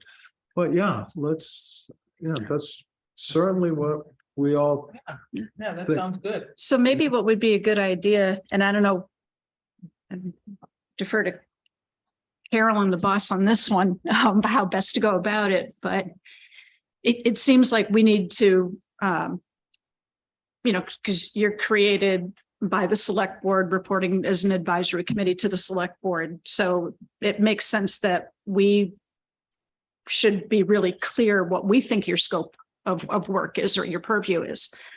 And just with these planned changes, Carolyn, I'm wondering whether it makes sense for, you and Gary and Scott to sit down first, thinking about what's in the budget, and then, what's left that we need somebody else taking a looking at. What's affordable? Well, not even affordable, but just like what, relative to Goodwin, what remains to be done that we want the opinion of the municipal building committee on, and whether, public safety, whatever, to be clear about it. And then also put some sort of time frame to it as well. So that it's not just kind of an open-ended, I sense your frustration. I've watched some of your meetings where you're not really clear sometimes on what support you have or what your charge is or whatever. So I think we need to fix that and be really specific. So maybe we need to have like another meeting at some point, not in 2 weeks or whatever, but maybe in April or something, to go through that? I sort of want to agree. I know that at your last select board meeting, there was a little overview, a little review of all the committees and their different mission statements. And it was said that the municipal building committee didn't have a mission statement. Well, I have the mission statement here, and it certainly doesn't fit anymore. So it definitely would be a good idea to re-up a mission statement. This one here says the building committee works to develop, present select board with a viable plan to restore and preserve one or more municipal buildings or recommend construction of new buildings. The plan shall consist of the following deliverables. Wording of a ballot question concerning the disposition of buildings due to the select board in advance of the February 26, 2014 deadline. A lot of the stuff is just out of date. We have the new buildings. Work with architect, owners, project manager to design restoration, construction, work with prepared bid documents. Work with architect and owner's project manager to oversee the restoration and construction. There's really nothing in here about maintenance and stuff. And over the years, did we do a bunch? Did we, during the building of the new buildings? I know we vacated town hall and did a bunch of flooring in there, and it was a big pain in the butt. I remember you guys were all stuck over at safety complex and were in the Goodwin building. You were all over the place just to get the floors done. And that certainly wasn't part of our purview, but we helped organize and try to make sure that all departments kept running while we made plans for the new buildings. Yeah. And, the other projects that were done, like the safety complex had a bunch of upgrades, the roofing, a big steel member went in there. A bunch of the firefighters got together with Gary and they restructured the interior, do a bunch of work all in-house. And, a lot of that stuff got done with help of building committee and kept it out of your hair. And we sort of organized that for you, brought you recommendations, and you guys acted or not. And I think just the mission, maybe you guys should work on a new mission statement for us, but certainly we're, viable entity that can help you organize and plan and eliminate things that don't need to be here. You could always bring to us what your feel of a new mission statement would be for us at this point also. Well, I think just because there's so many changes, Right. that they can't really do that without knowing exactly what Carolyn is. So I think, Well, they still would have. but they would certainly have a say in it, Yeah, there could be what they feel that the municipal building committee should be. So maybe one or two of you could, if We can discuss at our next meeting. Yeah, you guys know what you're doing, so that'd be a great place to start. Think so? Well, I do, Dan. More so than I know. How about your building committee? You have a couple of articles that you want. Do you? Yeah, I mean, we've discussed that a couple on the side. I understand that they can be pulled. But the big issue, we have to really look to figure out how we can go forward with writing specs. That was done with volunteer help before, quite a bit on all the older projects. That volunteer help is no longer around. We did get the professional services and for $50,000, we used that for 7 years straight to write the smaller specs that we were needed. I'm not talking about the big projects, I'm talking smaller ones. But certainly specifications have gotten very complicated, especially the front end stuff. I was surprised how many pages there are now on that front end portion of anything that goes out. But we do have to figure out how we can do in-house specs. Could it be that we could set something up like we have right now for plumbing and electrical on the buildings? I don't know. I don't know any of the ins and outs of that. But it's for everything that we really start doing now, we have to write specifications. And we don't have anybody now in-house that can do that. I'm talking about the technical portion of it. You know, even when you talk about painting, I mean, the painting of the columns, I mean, that's quite a number of pages that we have just on painting. So we have to figure something out. If it's every year that we put aside some money to do that, but somehow we have to have some ability, like we were blessed with a person that we could go to and call up and say, hey, can you write specs on such and such?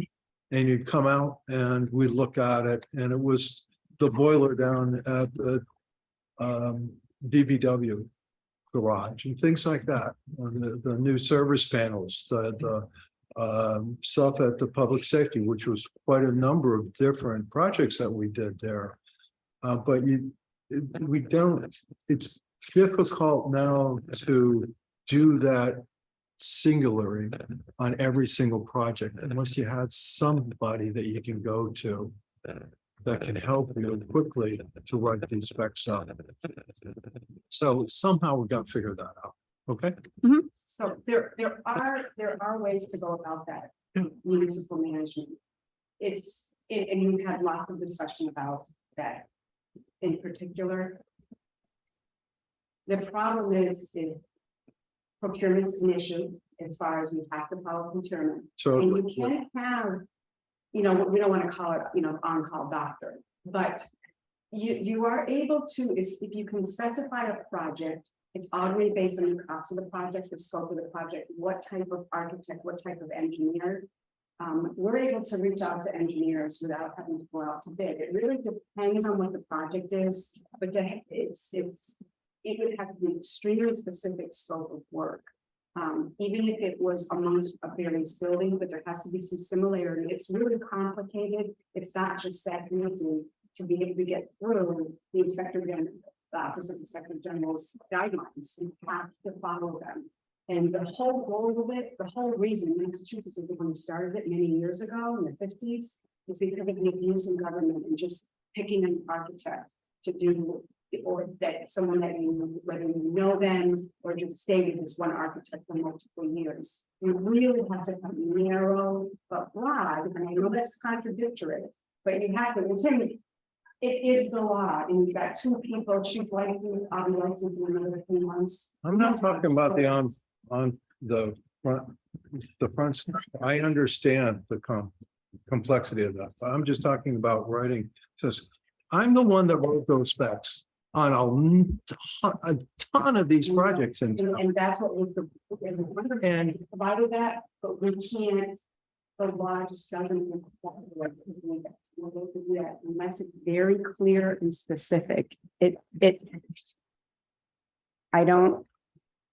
The update came in 2021, so even since you've retired, Tim, the Inspector General's office released a 2016 update. They did a 2018 update. They just did a 2021 update. I think I might have just lied. Maybe it's 22, but they just keep doing updates. And as Carolyn was saying, it's just changing so much with what you have to do for the procurement.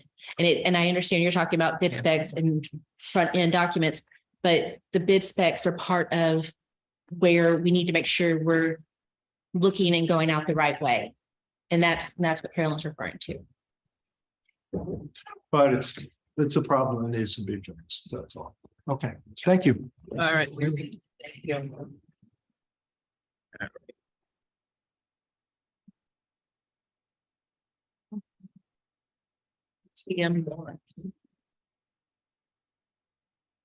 So the draft is updated on there. We've, Mary provided, the best thing about working with Mary Thayer is she gives you the whole thing written. She puts the little, the recommendation line for me. I mean, I literally just copy and paste in there.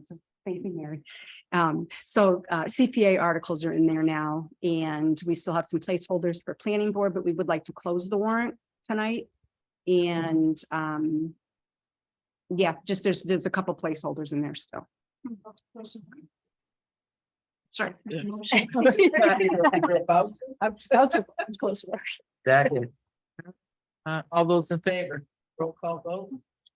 Roll call vote, Chungalo, Yes. Keegan, Yes. Nevin Smith, Yes. Parsons, Yes. and Isaac. Yes. Is there any questions on that tonight? Set. Right, we're going to not do any flag flying tonight. Policy will. We take. Fly another day. We'll fly another day. We'll do a policy. Linda, did you have anything for us tonight? No? You just came for fun. She was prepared if there were any questions. Oh, well, thank you. She Thank thought you for Sue was coming. having a birthday party here. I know, we should.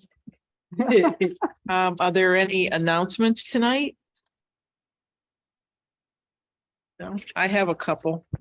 And Randy has one. Oh, and Randy has one. Randy, how about condolences to Dee Dee Dembrisi and on the passing of her mom, Mrs. Yell. I believe she was from Northampton. So we, select board, send our condolences to Dee Dee. We also have I know she's a Hatfield person, but Eleanor Shimarowski. She actually grew up here in Hadley and graduated from Hopkins. She was a shoes deck, and her nephew still lives here in town, Lenny. So condolences to Mrs. Shimarowski's family.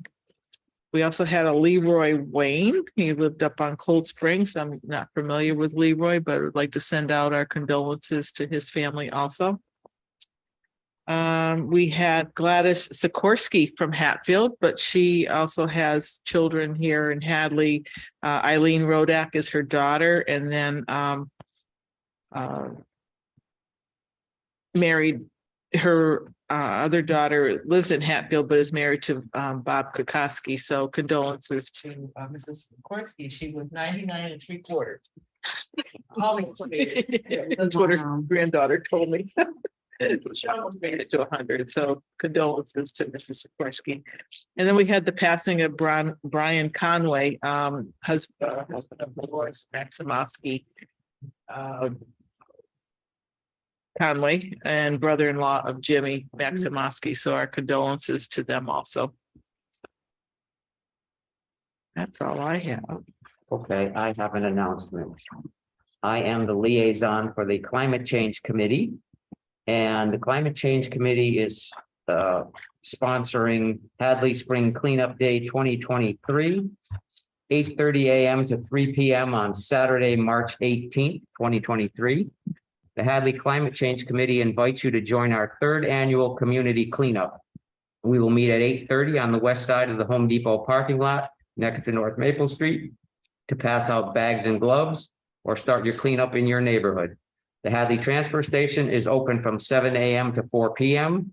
The transfer station will accept roadside trash from anyone who is registered to help with this event. And you don't need to put it in the orange bags if you don't have any. They're very generous in that respect. Please separate any recyclables. And you can sign up to register at tinyurl.com/spring cleanup day 2023. And for safety's sake, stay off major roads such as Route 9, wear bright clothes and gloves. Please send any photos of your cleanup work and estimates of what you picked up to Hadley Climate Change Committee at gmail.com. I have done this the past 2 years, and it is amazing what you find on the streets of Hadley. Or Well, that too. anywhere else, Yeah. yes. It's interesting, but the quantity See what I get is at the amazing. So we can use all the help we can get. Needles. The link to sign up is also available on the town website now. Thank you. All right. Any other announcements? Carolyn, you have your town administrator. Yeah, I'll make it really quick, but I did want to give you an update. When we met with, as you know, we got a grant through the Army Corps of the Silver Jackets. And we met in the library first with a lot of state stakeholders in flood risk mitigation and education, and just sat at the table for about 2 hours. Mike Spanknagel was there. Peter Lowe from the wastewater department, DPW, he met as well. And we just brainstormed about funding, about education, how to get the word out. And it was really nice to see a lot of excited people at that level to be able to brainstorm and work together. So it was very encouraging. Rich Niles, our engineer, was also there. So he gave an update because he's been working on the dike and the levee since 2014. So it was very helpful. I think the message that we're moving forward with in the scope of work for the Silver Jackets for this flood risk communication, which is the whole point, is educating the community about flood risk. I did put a document in there just to have you look at that scope of work again. And some of the things we're working on is to do a project in the fall, maybe on the Commons or something, to just educate the public about flood risk. So there's a timeline. It's going to get updated. It actually is very exciting. I think the message that what was really important, even walking along the dike and seeing, those scary steep parts and the history of what's happened there, is that although it doesn't meet the criteria for FEMA, it's still safe. It's still going to provide protection. And I think that's the message that they really want to get out, that we're doing all the right steps, all the right huge steps to get to this point where we could be certified, FEMA certified. Rich just really wanted to make sure people knew that. He did meet with the climate change committee to give them an update. Rich gave us an update probably about 6 or 7 months ago. He gave a similar update and they had lots of questions. He came back and said, wow, I did not expect that. So that was really good, but it was a great meeting. And just an update in case you don't realize, but the Zoning Board of Appeals continued their hearing on Monday night for the comprehensive permit for Chapter 40B for the Econo Lodge, which is owned by Valley Community. So that hearing is, what was that date? March 20th. March 20th. And Laura Baker is also going to be meeting with the Finance Committee on March 20th, because the Finance Committee does have several concerns that they wanted to have more time to ask questions. And Jane will be glad, the House passed a supplemental 2023 budget bill, which was filed by the Governor Moore Healy, to extend our public meeting like this and outdoor dining. So yeah, when March 31st, 2025. So that's the House bill that got approved. And then Lyndon continues to work with the Finance Committee on all the scheduling with the department heads and meeting with them. And she's having fun with it, don't you? She's having fun. Yeah, it's been great. Yeah, that book was great. You all have your books? Yes, I do. Thank you. Awesome. If I may add to what you said about the Climate Change Committee and the engineer talking about the dike, and there were lots of questions, that's because there was a pretty good turnout of the public. That's what I heard. Yeah, and so there's obviously a big interest in Definitely. what's happening with the dike and flood regulations in general. Yep. So we'll have some documentations that are specific to Hadley to send out. There'll be stuff on the website, but this will be in the next, several months. So that's all I have. Carolyn, you wanted me to just mention the Business Council. Yeah, so just very quickly, so that we had the first meeting of the Hadley Business Council. I think it went really well. It was a very positive meeting, really kind of an eclectic mix of representation, which was good. So our plan is we're going to have a regular meeting scheduled the last Friday of every month. Kishore Palmer's kind of chairing the group, so he's organizing that. And really, I'd say the main focus topic for conversation had to do with the desire for education. So people wanting to know things that, rules that might be changing before the rules actually change. So just improving how as a town we can get word out to them and recognizing it's a two-way street. So again, I was just happy with the tenor of the meeting, and I think that it will be an improvement in our communications and help everybody going forward. So looking forward to participating in that. Anything else from anybody? No? Jane, do you have anything tonight? Tickets for the roast beef dinner. Never would have guessed. March 19th, 3:00 in the afternoon. Pick up at the Senior Center. Thank you. $25 a piece. Thank you. Hope you're having fun, Jane. It's warm, 85 degrees today. Good night, Jane. It was a little windy getting out of New York in the last 2 days, but it's settled down now. Good. We feel bad for you. Yeah, thanks. Have a good time. All Thank right. you. I need a Motion vote. to adjourn? Roll call vote. Aye. Chungalo, Keegan. Aye. Yes. David Smith. Yeah. Thank you. Jane. Yes.